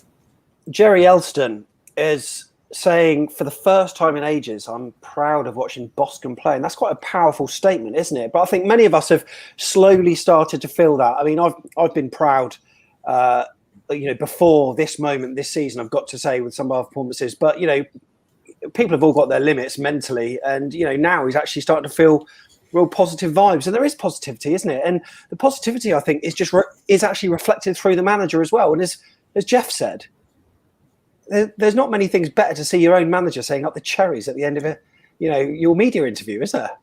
He's done really well at connecting with the fans, considering they're not there to see it. I did feel for JT. He tried to do. I was fortunate enough to be able to chat to him. He tried to do things, but it was a horrible time to come into a job in terms of not having the fans there. Woodgate knows that as well, and he's doing really well just to come across well to the fans and prove that we're fighting and et cetera, et cetera. He's been really good in things like that. But yeah, I don't, football fans get called fickle a lot, but we just want to see our team fighting on the pitch and giving their all and doing what we know they've got in the locker, and not just turning up, going through the motions and picking up their paycheck. And that's what it felt like too many times this season. But since Woody's come in and, got a few things in place, sorted them out, he's had time to work with the group. They're really starting to show it now. And if you're ever going to come into some form and, play the way we're playing, it's this stage of the season, going into the playoffs. So putting pressure on Reading for later as well. Why would Millwall play 3 at the back against us? Why would they do it? It's a weird one. I just want to say that I hate Scott Malone. He's just gone through David Brooks there, and I've always hated him. And he's just gone through Brooksy, nasty one there. He's just got booked. Weird one. I don't know. I wonder if, from a Millwall's point of view, you're looking, Bournemouth been on a really good run lately, and maybe thought we've got to do something different than the other teams have done because they ain't getting any results out of them. So maybe they've just, I don't know. But it surprises me because you don't want to do that against Bournemouth because the fullbacks can bomb on. And you've got to deal with Arnie and Brooks as it is. I don't feel for their wing backs because one of them's Scott Malone. But luckily Brooks is all right. But weird one. I'm not sure what they were thinking. It'd be interesting. But I spoke briefly, had a message with a Millwall fan at half time who just said at the moment they're not playing awful, but they just can't cope with our quality. And that's what we felt would happen a lot more this season. I remember at the start of the season when we were all saying, weren't we? We weren't playing well under JT, but we had that unbeaten run because we had too much quality. That faded away. But what we're doing now, what I've said all season we needed to do, you've got the quality, but you've got to match it with work rate, intensity, all that stuff. That's what we're doing. Right. Shall we get a message from a legend on screen? I think we should. I haven't messaged. Legend. Joe Burrell, thank you so much. Just a quick note to say thank you for all of your hard work on this channel. Love all the content and love all the work you're putting out. Honestly, Joe, that means so much to us. Thank you so much. Honestly, mate, you are an absolute legend. And that really helps us to pay for the services that we use each and every month to get this content out. And we're going to be stepping it up next season. Doesn't matter what division we're in. Obviously, hoping we're in the top flight. But you, my friend, have put a smile on both Tom and our faces, just for little small donations. But it really, truly helps us, as does every like as well. So if you haven't done that, above Tom's head, you can see what our target is, 150, and apparently we're closing on in on it, Tom. We're closing on in. Always, come on. We've got it. We've got to keep smashing them likes. But appreciate that, Joe, and everyone that not only super chats, but it's just involved in it, really, because it's great. I know how much Nobad next to me puts in, time and all that stuff, and it's not easy to do this. Some of the stuff Sam does is absolutely amazing. So, really appreciate it because it means it's worth doing. Just things like that. We have scored, by the way, but it was already given as a foul. Yes, Danjuma put it in the net. That's the third time he's put it in the net today, Tom. We still don't really know, actually, do we? No. In terms of that first one, because we haven't had the angle. I'd love to see that again. Let's just, when the clock comes up, hopefully we'll do a time check and just to see we're roughly at the same. I mean, I'm pretty much as it is on screen, Tom, time-wise. What's on the screen? Yeah, I'm the same. Yeah, beautiful. 48-19, 48-20. Yeah, so maybe a second or two, but yeah.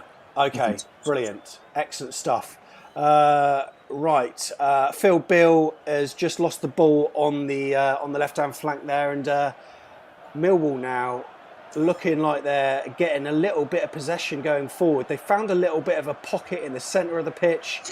Left-hand flank here, ball across. Oh, what was that defending? Oh. Stupid, man. Do this all the time, don't we? That touch by Cookie. I mean, we've said that he sometimes has a mistake in him, and he hadn't for ages, and now he's gone and done it again. Thankfully, we've got that 3-goal cushion. It's now 2 goals, but the ball came in, and I've got to say, I mean, the clearance there with his wrong foot, and the ball's in the back of the net. Yeah, it hasn't fell nicely, but got to do better at stopping the cross as well. How much time has he got to put the cross in? There's no pressure on him at all. Yeah, Cookie wanted to do better there. Wasn't very good at all. And Jed Wallace with the finish there. He had to sort of pirouette, but he got a good solid touch with his left foot, and the ball's in the back of the net. And now Bournemouth are, I don't know. It's just kind of, we've surely got enough, but it's just kind of worrying because Eddie Howe always spoke about 2-0 never being a nice scoreline. 3-1's exactly the same. I think even if you take out this game, to be honest with you, even if we were 6-0 up, I just think it shows. I'm just thinking more long term of them playoffs, and when you're playing better teams, no disrespect to Millwall, but obviously if they're in the playoffs, which Millwall aren't, then they're better teams on paper, and it just concerns me a little bit that we're so comfortable in the game. We've done this before, as I said earlier in the last Watchalong. We were 2-0 up so easy. And just concede a silly goal. I mean, what have Millwall done to try and score? Oh my God! Dom Solanke! How's he missed that? So, an absolutely cracking ball on the left-hand side from Diego Rico, whipped in with a bit of curl, very low, bounced once, fell to Dom Solanke on the slab of his inside of his foot. It was a perfect connection, but almost too perfect as he put it over the bar. I mean, it came to him at pace. It came to him very quickly, but even still, that pace, you need to be putting the ball in the back of the net, mate. I mean, we're seeing the best of the worst from Dom Solanke recently, aren't we, mate? Yeah, you've got to score. Got to score that. Brilliant in the first half. 2 assists. Looks really good. And yeah, I can't believe he's missed that. Massive credit for Diego Rico, by the way. Absolutely brilliant. He gets a lot of stick, so he deserves credit there. That was superb, the way he pounced on it. Is that my main man down? Yeah, Lerner's down at the moment. I think he's just winded. Yeah, it's winded. But yeah, that was really good from Diego. Should have scored. But yeah, as I was saying, it's just when we play them better teams, Millwall have done nothing to try and score in this game, and as soon as they got in a goal, straight away, and that's my concern. I remember the Brentford game earlier in the season that we potentially, obviously, we got the weekend with a better team, but we conceded 2 goals. I think the teams we're going to play in the playoffs are going to be a bit more astute defensively, and we don't have enough clean sheets in us. We don't have enough. We should not have been conceding this game. Once you're 3-0 up at half time, I'm telling you now, Woodgate would have said to them, do not concede. Don't be stupid. We've got 3 goals up. Yeah, try and get a few more, but we just can't lose this clean sheet now. Right, we've done it straight away. Frustrating. Let's spin this around, all right? Go on. You know, we want to win the game, obviously. We want to win it. But if we spin it around and the fact that we win a game, but then it's not comfortable and we're conceding goals at the end, is that maybe a good thing? Because whilst we're still winning, we're also learning at the same time as well. So therefore, in the next game, hopefully there'll be a bit more focus on not making those same mistakes again, perhaps. I don't know. Yeah, for sure. I think my problem is that this is not the first time, and you obviously, like you say, you like to keep learning, but we just keep doing it. We keep doing it, and you just don't want to take that into the playoffs. But like you said, it's every game Woodgate can say, good win, boys. But again, we've let in a silly goal that against the better teams, they'll punish us more. And if that happened at 0-0 in the playoff final, then it leaves us chasing a game, and that's a position that we don't want to be in. So we've got to be more clinical. We absolutely have to. And look, we're just lucky that we're 3-1 up at this stage in time. And you know, there'll be no one thinking about that more than Dom Solanke himself. Yeah, I do feel so good in that first half, wasn't he? Creating everything. And yeah, I don't know what he's thinking there. I really don't. It's almost like he's put too much on it. He literally just needed to touch him. So I don't know why he's trying to put anything on it. He doesn't really need to. He just sticks his leg out. He looked like he almost tried to force it. But good that we got in straight away, by the way. But we went straight back on the front foot. But we don't want to let this into a game. This shouldn't be a contest. So we need to just settle down, get hold of the ball again, play some nice stuff, and you don't want to get teams' tails up. I mean, they weren't even in this game. Good from Lerner there. But yeah, it was nice that we went straight back on the front foot. Just a shame that Dom didn't convert. Go on. But yeah, there's a few things in that goal. Like, obviously, Cookie looked at fault. I think Carter Vickers was a bit all over the place, and I also think we should have closed Cross down. So there's a few things to look at there. Okay. Ooh, I like it. Also, lest we forget, in our Championship winning season, of course, we beat Fulham 5-1, where we went 3-0 up, and then we did concede one. At the time, I don't think we had the same reaction as this. I don't know, or did we? Or, you know, maybe we did, I can't really remember. But we went on to then score a 4th and then a 5th. And then, like at the end of the season, everyone was thinking that's their favourite game of the season. Friday night, like under the lights, live on Sky, smashing 5 goals against a team in London. This could still happen tonight. Yeah, no, definitely. And there's no, you know, it wouldn't shock me if we won this 5-1, to be honest with you. I'm more looking long term. It's more in that season we really felt like, obviously, which we did, we could win the league. Obviously now, because of the stage of the season it is, it's more just I'm just more thinking about them playoffs now, I think. Now it feels like it's virtually done. It's more me just thinking into them games that if better teams can create a bit more chances against us, it's going to be a bit braver against us. Yeah, it could put us in some sticky positions. But listen, we still look good on the front foot. We've only played 10 minutes second half. We were pretty much perfect for 45 minutes. So let's settle down, and I'm sure we'll still get the job done. You know, they've just like you said. Hopefully, it's just something that we need to learn from quite quickly for them playoffs. But Yeah.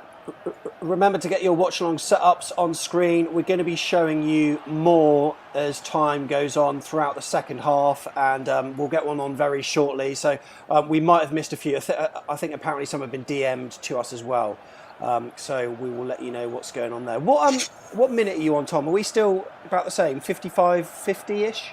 55-49, 55-50, yeah. Okay, maybe I'll pause. Maybe a second or two. Maybe a second, just so we're pretty much. Yeah, because I think when their goal went in, I was about a second or two behind you, I think, yeah. Yeah, no worries, no probs.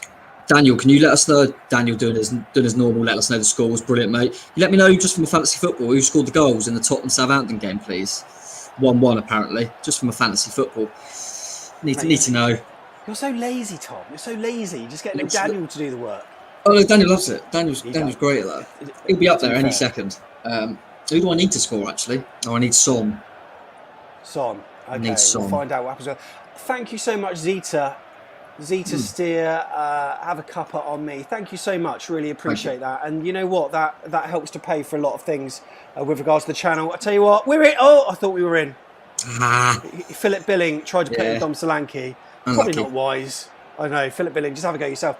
Thank you so much, Zeta. Really appreciate it. Up the cherries and give my best regards also to the slipper man himself, Keith Thomas. It was Bale. Don't help me, does it? Southampton, if that helps you out. No, I wouldn't have a scummer in my team. What are you talking about? I don't know.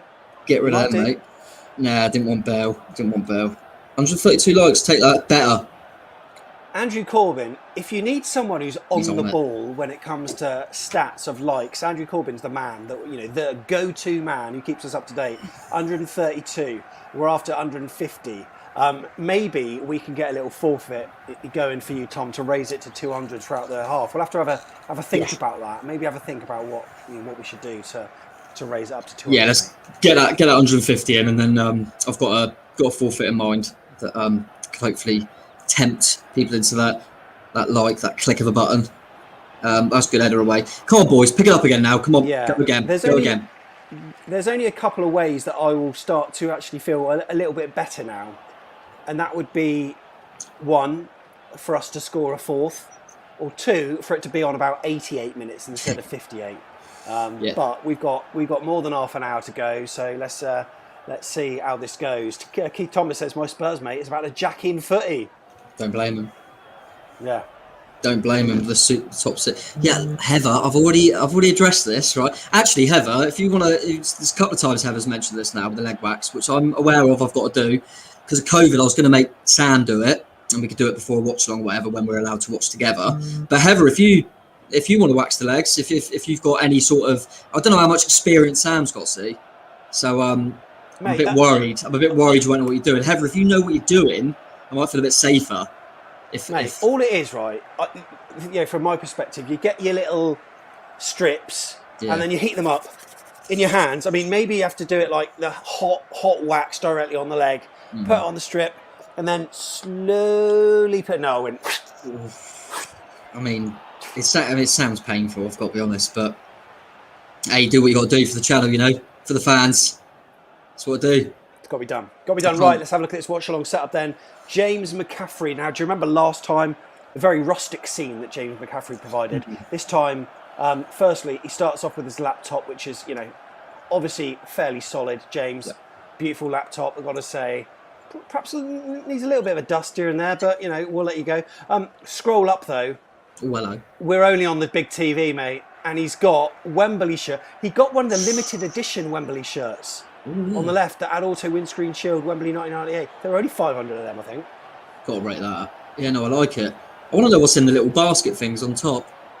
I'd love to know what's in the baskets. Yeah, interesting. And then he's got his Virgin Media box. The plants looking fresh and watered. He's going to tell me they're artificial now, isn't he? But yeah, beautiful scene. Love that shade of paint. I think it was Tiggs actually that was on this watch along where he actually rated this, and he rated it well. What's your rating of that setup, Tom?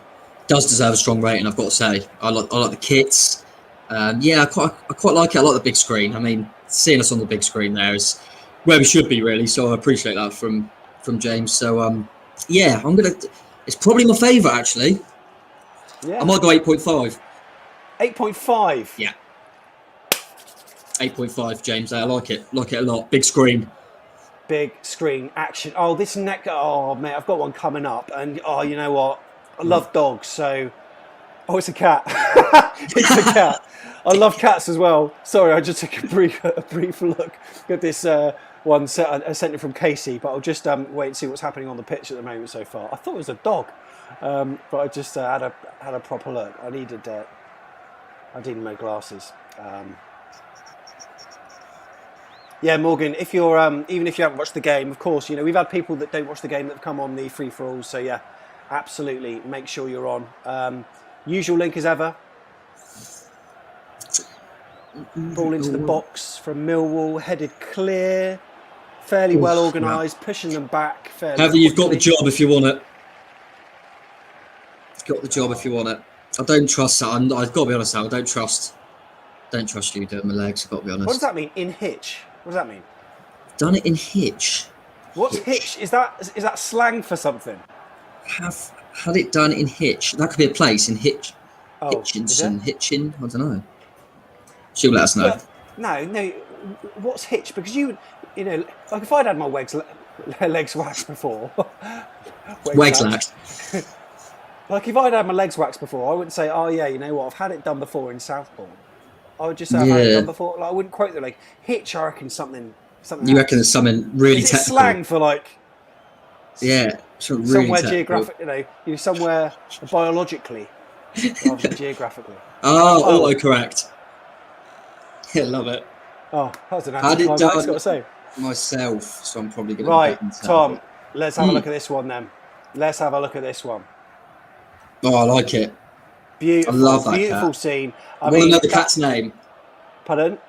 Yeah, the cat's name. Yeah, Needs this is name. Casey. This is Casey who sent this in, and what we're going to do: scroll up, loving all the ornaments. I've got to say, loving all that underneath the TV, and then there we are on the big LCD screen, mate. Whew. That's my favourite. It is, isn't it? It's gone to number one, mate. It's gone to That's number a one. great scene. Look at What that. a Yeah, I great like that scene picture that as well. is. When you just go out and you zoom out and you can see the cat, us above, like it. As a super chat come in and we're saluting, I really like it. And even the cat looks happy. I might go. Yeah, I'm going 9. That's the first night of the night. I love a cat as well. I do like cats. So yeah, like it a lot. Like it a Or lot. dogs, as I call them. Yeah, or dogs, whatever, mate. Oh my God, Casey, thanks so much for your watchalong setup. And at the bottom of the screen, you can see how to get that sent to us as well. Just tweet us at AFCB Podcast. If you don't want to do it publicly, you can DM us as well. Carol Toller, she's a legend. She is, honestly. Carol, if you're watching, thanks so much, because I know you like all our tweets and stuff, and you share stuff, and it's always like really positive comments. Thank you so much. Really do appreciate it.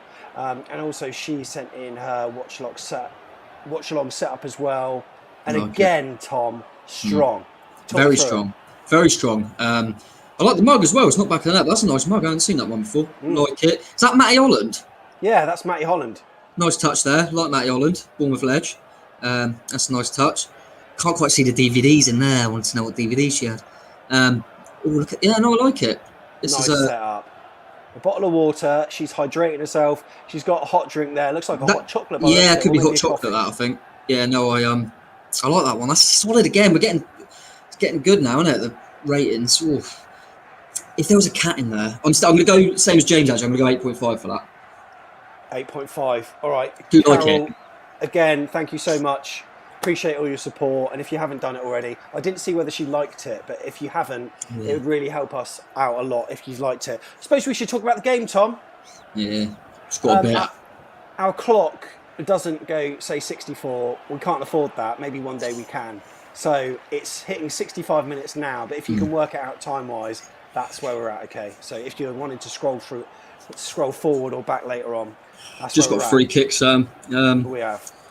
But yeah, it's been a bit sloppy, like I say, conceded a silly goal. But hopefully, just need to get that next goal and it'll all plain sailing again. But hopefully we put this decent ball into the box. But yeah, it hasn't been scintillating stuff so far in the second half. Nothing really to report apart from their goal. But hopefully get a decent delivery in. A little short one. Gone short with the free kick, but the ball's been headed out. Heather said it's gone a bit flat, need a sub. She's probably not wrong. Yeah, definitely. Bit of it's difficult. We've got quite a lot of offensive players on the. It's hard, isn't it? Because I wouldn't probably change that Arnie or Brooksy. Stanislas always gives you a little bit of something.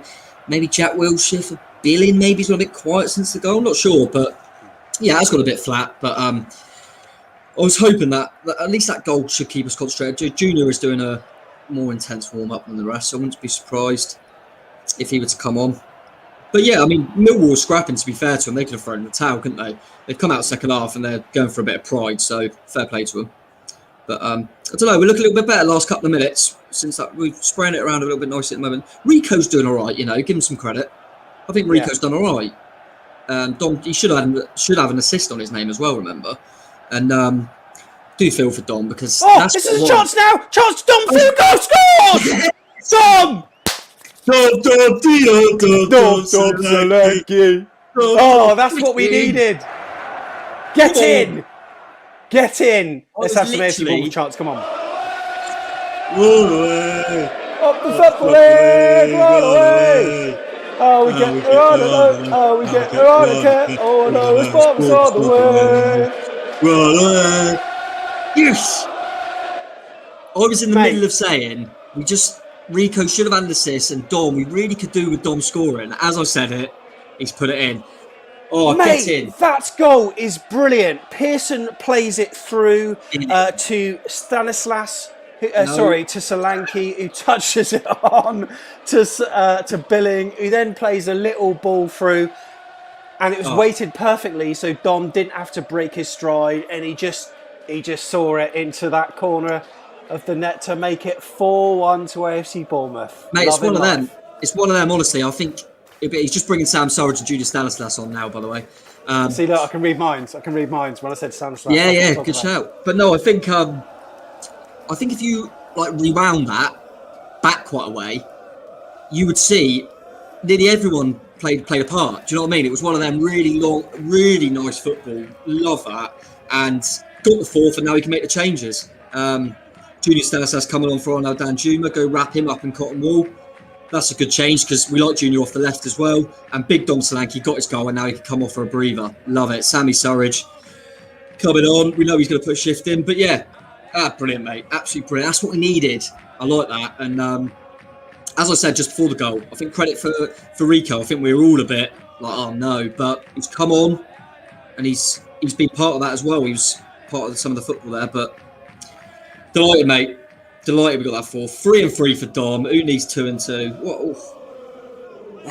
Lovely stuff. Oh my God! I'll tell you what. If you want to, we keep saying, don't we, about going into playoffs on form and stuff like that. The front 4 have all scored.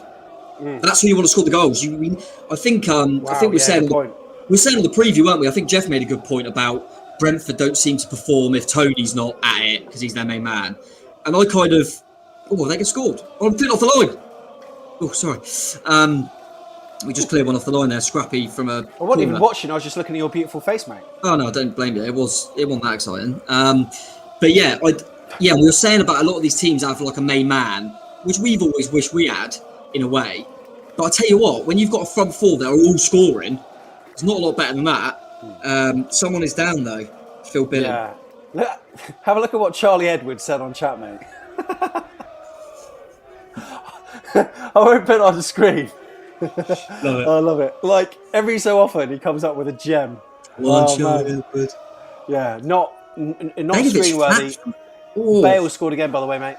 Oh, why didn't I put Bale in? Why did I have a Son? Kane got injured, and I thought I'll go Son. Bloody Bale. But at least they're beating the Scummers, I suppose. I don't want either of them to win. But yeah, that was, as you were looking at my pretty face, Sam, it was a scrappy corner. Billings obviously got hurt. Begovic kind of punched the air, and they tried to almost like back heel it into an open goal, and Brooksy got back and played it on the line. So it's good to see. But yeah, it'll be interesting if we got 5, Sam, because you mentioned about the Fulham game, which was a good comparison in terms of how the scoreline went. It's in London. That felt like a real pivotal moment, didn't it, in that season? Yeah, like evening fixture. Yeah, it could be same again. Could be same again. But I just hope Billy's all right. More for Heather, to be honest. We got no, Cobra, I think he's all right.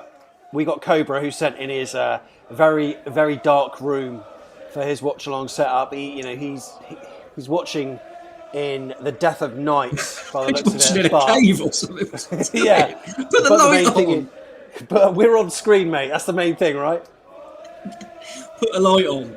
No, I like it. And what's weird again, he's got that kind of do sort of illusion. So look at his screen, and we're looking at someone else's screen, and we're on that screen. So it's one of those vortexes that could last forever. But anyway, thanks very much, Cobra, for that. You can make sure you give a follow on Twitter. The username for that is xCobraBeast. Give him a follow. Look at that little red dot. There's a little red dot at the top. You know what? Yeah, there was a little dot. I don't know what that is, mate. It's a bit scary, isn't it? It's quite. Yeah, I'm not sure what's going on in there. But all right, Bournemouth are in it. Are we in again? Oh my God, we were nearly in again. No, yeah. Billy, he just played the wrong part. They defended quite well there, actually. It's definitely a Millwall fan of the chat, isn't there? Yeah. Moo. Moo.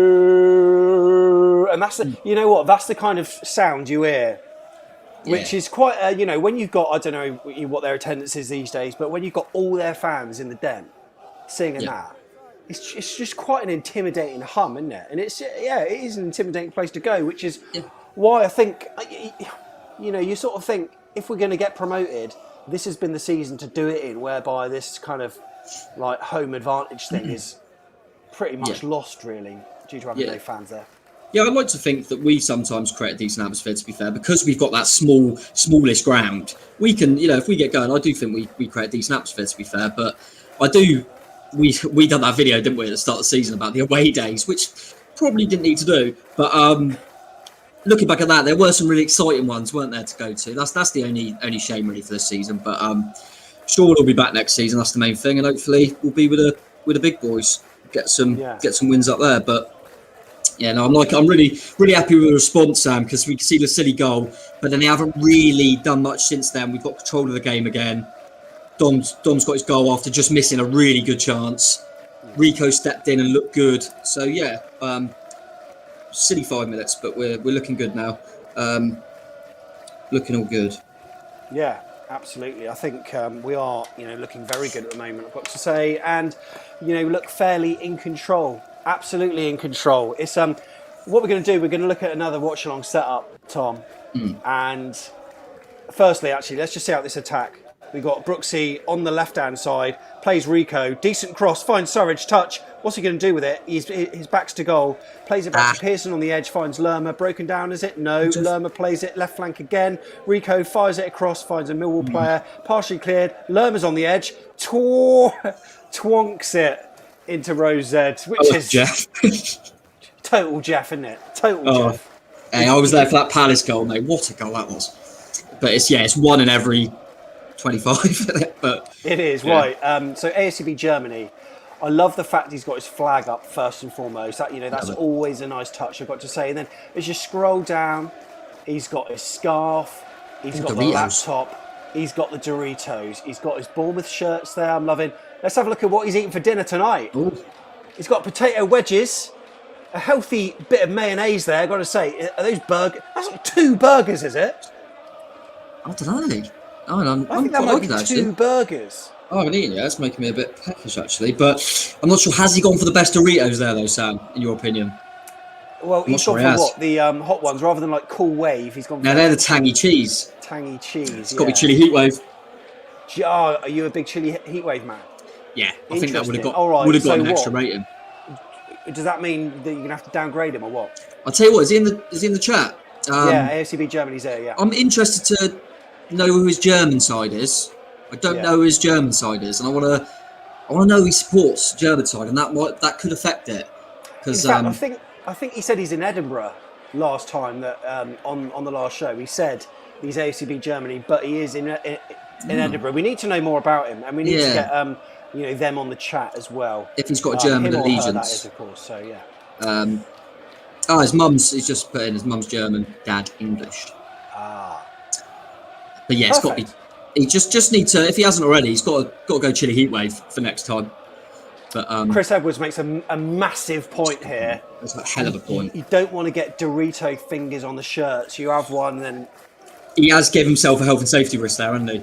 yeah. He could ruin them beautiful shirts. So I'm loving the way that Chris is thinking here. no, Outside the it's box. yeah, no, he's definitely on it there. And maybe if you are to get them, just get one of your Germany shirts and just wipe them off. It's always a good way to do it. Yeah, that's right.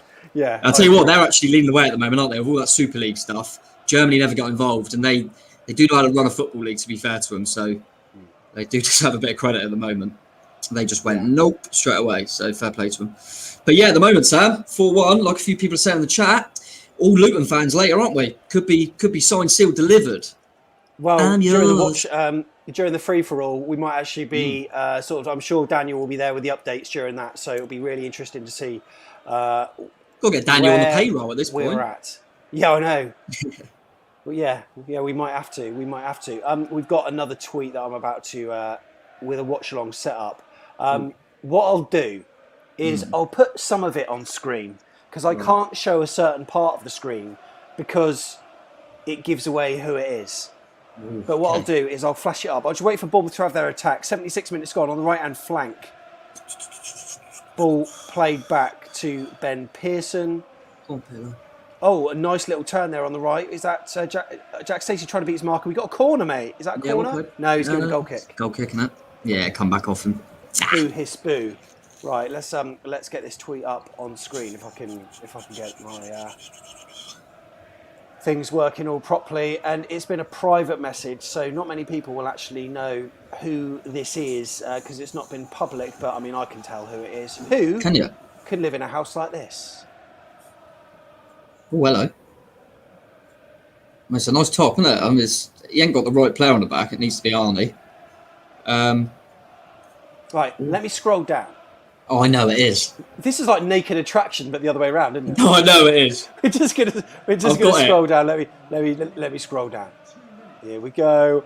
Let's see them. Let's see them. There they are. Hey. Good, loving those slippers. Keith Thomas. Love it. What an AFCB supporting legend in Milford on C. David Brooks through on goal, by the way. Left foot strike. Oh, off the post. Oh. Off the post. Oh my God. Ran through nearly on come goal. back to Billing as well, didn't it? The inside of the post, and there's us looking at Keith Thomas's slippers. Yeah, I mean, to be fair, but Brooks been a lot better. Like we were saying before the game, weren't we? I think he's been on it tonight, Sam. Really, really good. But yeah, I'll say I share a first name with Keith's surname, which is great. I share a Dutch shirt with Keith. We both have Holland shirts. We're both Bournemouth fans, but I tell you what, I need to have them slippers in my life. I need them I need to know where them slippers are from. I need to find. Are they Bournemouth? Are they at the Superstore? And I need them slippers. I need a. I might do a. I don't know. I'm gonna do like a Just Giving or something. Get Tom's slippers because they are a thing of beauty.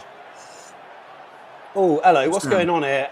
There's a little bit of a scuffle, and wow, it's Go on, Billy. Phil Bill's getting involved as well. It's McNamara that was telling Brooks to get up off the floor. Brooks was down on the turf, and Brooks was sort of saying, "Hey, get off." And Billing wades in. Love it. We all need those. We all need those slippers, says Dave. Can we see him again? Can we? I don't know what you think, Sam, but little things like that. Billing's the one that's getting annoyed and getting, you know what I mean, trying to get fired up and stuff. And you can see why, by the way, just seeing the replay. But that's a Phil Billing that I never saw at the start of the season. No. I never saw a Phil Billing that would be straight over there for his teammate. Do you know what I mean? Really giving it all that. That was kind of the thing that we say about Billing. We know he's got a bit of quality, but he just seems to go through the emotions. I quite like that from someone like Billing because I didn't see him having that. From the Superstore, I don't know where that is. Yeah, Superstore. Yeah, from the Superstore. So yeah, I mean, if they're there, I mean, yeah. So let's just have a look at Keith Thomas again from Milford on C. I just can't stop looking at the slippers, but yeah, solid look, Keith. And then he's got the Cruyff. What we need to see you do is do a Cruyff turn, but turn you round because we with the slippers. Superb, and we're on the screen as well. Oh, Surridge couldn't get there. Yeah, you can. Surridge just pulled a shot. Dragged it wide. And after 80 minutes, it's 4-1 to AFC Bournemouth. Looking good here. And I'd quite like to see a fifth, but it's not really essential. It's all about just getting off the pitch and making sure that we've got everyone as fit as possible, Tom?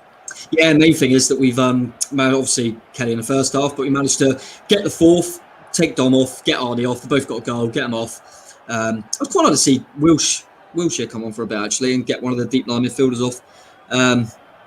But yeah, really, really good at the moment. And apart from a sloppy 5 minutes, which in the context of things, it was frustrating. But really, I think we've been pretty blooming good apart from 5 minutes, and I'll take that. Really happy and some really good stuff. And like I say, literally moments ago, we're still scrapping away and fighting for each other, which is great to see. Go on, June. Oh my God, Junior Stanislas. Jesus, did you see that? What a run through on goal. He looked dangerous then. He ran through at pace. Millwall defenders absolutely looking scared. Down the spine of the pitch. Worked it onto the right foot. Feigned a couple of times. Took a few touches to create the angle. Fired a low shot across goal, and it just cleared the left-hand post. But that was that's a junior that's saying to Woodgate, I would like my place back, please. That's a junior saying, look, I need to be back in this team, because he can see that Brooksy and Arnie are going to be able to go. But it's another good option. It's another good player that can play in a 10. Do you know what I mean? He's quite versatile, junior. So good to see. I just seen AFC Bournemouth Germany say I didn't give him a rating. I actually said, have you got an allegiance to any German side? If you haven't, then don't worry. But that was gonna sway my rating. So if you do have an allegiance to any German side, let me know, because there's a few German sides I like, a few I'm not as keen on, so that will change my rating. We've hit 150. Oh well, mate. There's actually time to go. And okay, I'm gonna ask you something, Tom. Go on. I'm sure that there was a particular live show we did where it said that you and Alex Hall would collaborate with some kind of song, some kind of end of season song. Am I misremembering, or is that a thing? It is a thing. Spoke to Alex. Alex is great. If you haven't checked him out, big Bournemouth fan, but really good actually. Some of his. What's the song I really like? What's it called? What's it called? What's the really good song? Don't bow out. Won't bow out. Won't bow out. Spotify Alex. Won't bow out. Won't bow out. But yeah, I had him on one of the player rating shows, and we were still going. We were talking about doing some sort of, kind of comical, but he would make it decent musically, song for Bournemouth. And we've been looking at it and thinking, if we secure playoffs, almost like a promotion push song. Do you know what I mean? A song ready for the playoffs.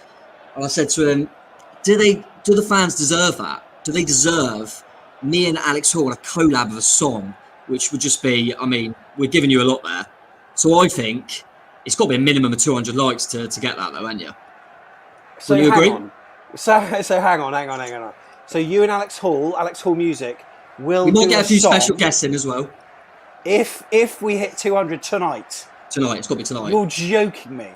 There you go, guys. 200. Hit the like button, and there will be an AFC Bournemouth playoff song. Does that even happen in the FA Cup final with teams these days? Do you remember that used to be a thing, Tom? Yeah, I'm trying to think of some. Yeah, teams used to. I think we done a little one for a windscreen final as Wembley, well. Staying Alive. Smithy and Wilshere. Yeah, Jimmy Glass. Smithy and Wilshere. And yes, I know Pete said about the Woodgate tattoo. I will get a Woodgate tattoo if we get promoted. That's what I said. Yeah. If we get promoted. Ben Pearson is coming off. Happy with that. Brilliant as usual. Jack Wilshere coming on for him. And I'm guessing Smudger's going to come on for Stacey, but he might do it for Brooks, actually. Just waiting now. I'm getting a bit confused in the chat. Spurs 2-1. I thought they were already 2-1. I thought Bale got 2. Update me, guys. Update me. Yeah. It is Brooksy. So it'll be Stacey and Smith down the right. But, yeah, good to get a few players off there. And a bit of a breather for him. But, all going pretty well at the moment. Keep them likes up if you want to sing song. 156. At the top of the screen, you know what to do. 200 likes for Tom to play a part in the back of the net playoff song in collaboration with Alex Hall Music. Oh my God, that'd be superb. Son's goal was offside. Yeah, goal got disallowed. So that's where we're at. Who got the goal then? Who got the second? It's chaos for my fantasy team list. What's going on? Yeah. But the Scummers have messed it up, have they? What a shame. What a surprise. 4-1 then to AFC Bournemouth, and it was about what? It was about towards the end of the last 5 minutes where Cookie scored that That wonder strike, wouldn't it? That shot that somehow he bent from a ridiculous angle into the top left-hand corner.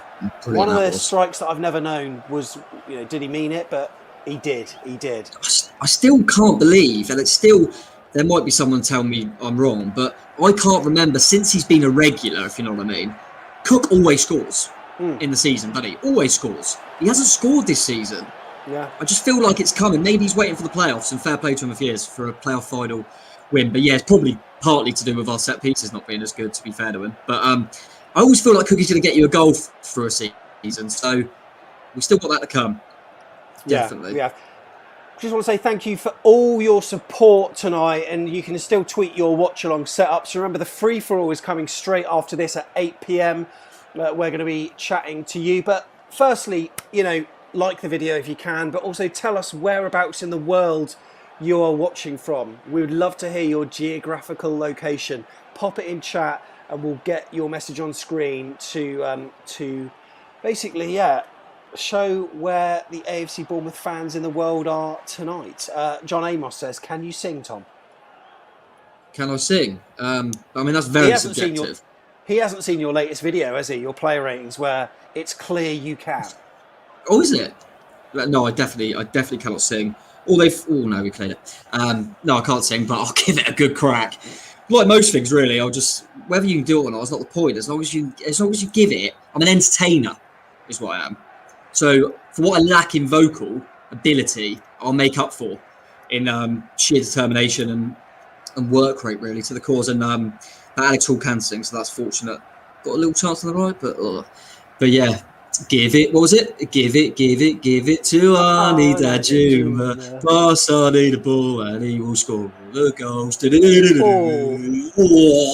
Chance at the near post, but Stanislas needed to play that low to Surridge, but he almost had a shot from a really acute angle there.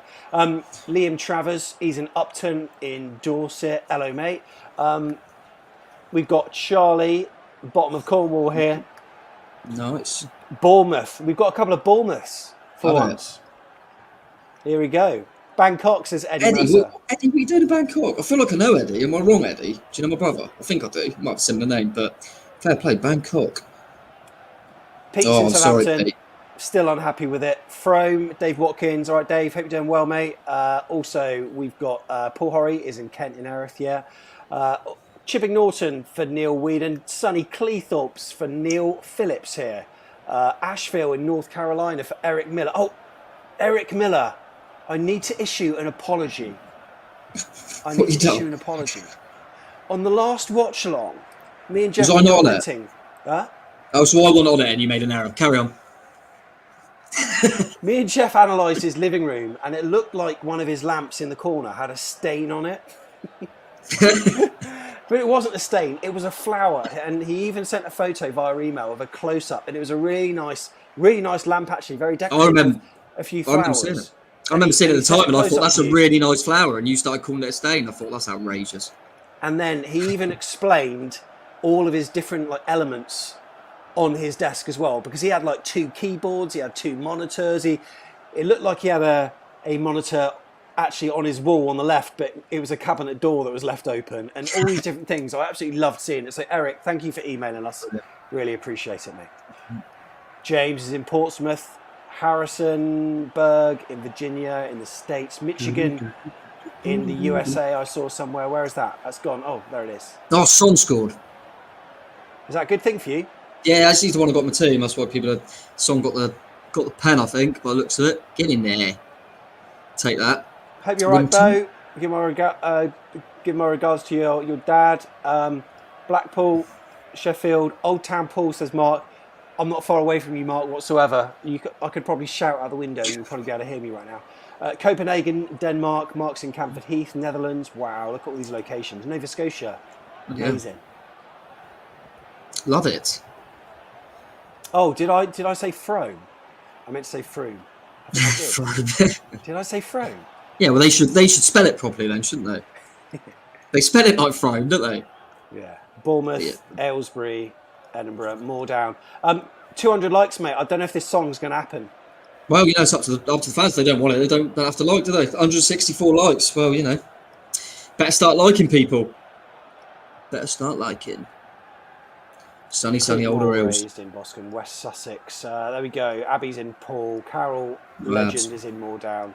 Great to have everyone on. Thank you so much for joining us. Really appreciate it. If you could all give us a like on your iPad or your TV, it is possible. That would be appreciated. And we're just seeing out the game now, mate. 90 minutes on the clock and 3 minutes added. Yeah, doing all right. Yeah, nice. Another 100% record in the league on the watch-alongs, mate. But some goals recently as well, isn't it? I think Tiggsy's first watch-along, we got 4, didn't we?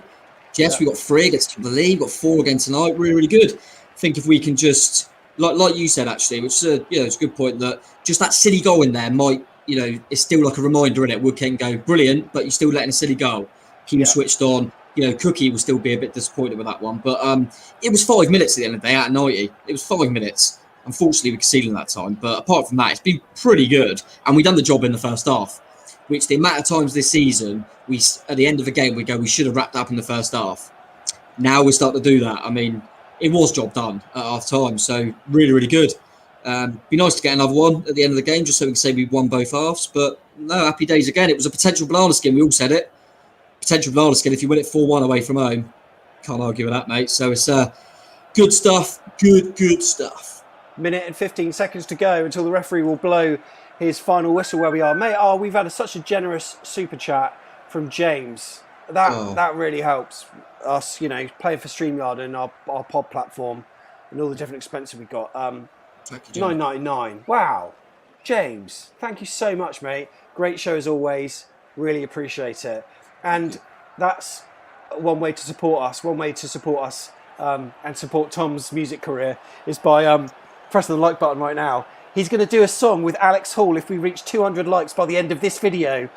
We're on 7. It's 7:55. We've got about 5 minutes left on air, mate. If we don't reach 200, that playoff song, will not happen. But it will. And the leg waxing, that's still in the bank. It's all you, mate. It's all you. You're doing all this. I'm happy because I would like to say we did. I released the bombshell of the song quite late. Yeah. I'm more than happy when you do the free for all, Sam. If you want to use it, and if you give a decent mark on the free for all as well, because that'll be separate, won't it? Yeah. On likes and things like that. And if we get a total, work it out. If we get a really good total for free for all and this, then I'm still more than winning. And when you see super chats like that, you think, I'm happy to sing a song for these lot. What a bunch of legends we've got here. Brilliant. So take it over to the free for all, mate. Let's get some likes on that as well. But appreciate that as well, Chris. I always think Chris is the one that's got my face on the mug, isn't he? Yeah, he is. And there we go. It's full time. You know what? As good as we could have hoped for. Dom, did have that dreadful miss, but he made up for it to make it 4 for AFC Bournemouth. 4-1. Tom Jordan, we are on our way. And all eyes now are going to be on Luton v Reading, aren't they? Yeah. I mean, I like to think, we keep winning them, it's going to be fine anyway. But it'd be nice for Luton to do us a favour later. They're another team that I think it'll be tricky for Reading. I think they might scrape a point out of it, but I think Luton are a decent side. So it wouldn't surprise me if they've done us a favour. But listen, we're doing our job at the moment. That's all we can do. We keep winning football matches. We're going to be back where we want to be. So credit to Woodgate as well. As we said at half time, really, we all a bit unsure, but he's proven us wrong at the moment, and it's really nice to see. But 5 minutes into that Luton game apparently, and it's 0-0. So, good stuff, mate. 100% record. Mate, I'm absolutely delighted. I've got to say, things are looking good. 7 in a row, and it's also good to see Brooksy getting back on the score as well. Best game since he's come back, I think. Absolutely. Good tonight. Yeah, absolutely. Is that another big super chat, Sam? So look. Oh, we might have got another one. Oh, look, there is. And this is from Paul. Mate, it's so generous. Yeah, brilliant. Paul, and that, you know what? I think we might have paid for a month's StreamYard subscription in this show alone. And StreamYard's a platform which enables us to go live onto Facebook, YouTube, and Twitch and Twitter and all that at the same time. So thank you so much, Paul. Really appreciate it. He says, I know loads of Millwall fans, so this is going to be fun on my Insta and Facebook later. And that £10 super chat, it's so nice of you. Really generous, buddy. And that'll go a long way to helping us pay for the stuff that we do here. Really do appreciate it, mate. Really do appreciate it. Right. So, Tom, sum that one up then. 7 in a row. Brentford on Saturday, almost turning into confidence. Yeah, definitely. I think keep playing like that. We can beat anyone. It's just, you almost wish the playoffs were now, don't you? Because you just got 3 more games. Just keep ticking along. And if we win them 3, we've won 10 in a row, which is mad. So, but yeah, I think what we're doing really well at the moment, just seeing the stats on screen as well, we battered them. And cheers, Ethan. And yeah, I don't know, at the moment, I think Woodgate, what he's doing really well is we're treating, managers say it a lot, don't they, one game at a time, but we're treating every game as an individual kind of cup final and just going through like that, plugging along really nicely. If we just started this run a little bit earlier, we'd be looking at the top 2, but we know where we're at now, which is a good thing, and just got to keep playing like this and keep, we know what players we've got. No one will want to play us in the playoffs, but I'm really, really excited about the weekend because we don't want Brentford to have done the double on us. It's a game against a team that have got a bit of firepower as well. People like Tony and stuff like that up top. So it'll be a real test for us. And if we can go through and win that comfortably, that'd be a real sign of intent. But good stuff, mate. Millwall, one of the sides that we struggle to break down, and at the moment we're just brushing these teams aside, aren't we? So loving it.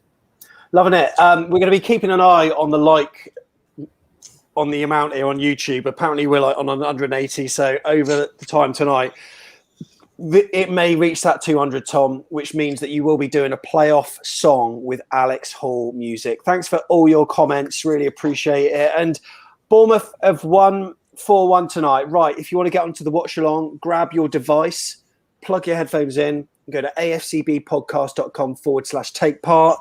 What I'll do is I'll need to make it the featured video on the YouTube channel, which is something I've neglected to do at the moment, but you'll see it on our YouTube account anyway. And yeah, at the end of this video, it should flick straight over to it. If you were the first person on, mate, I'd be asking you, Tom, who's your man of the match and your star performer for tonight?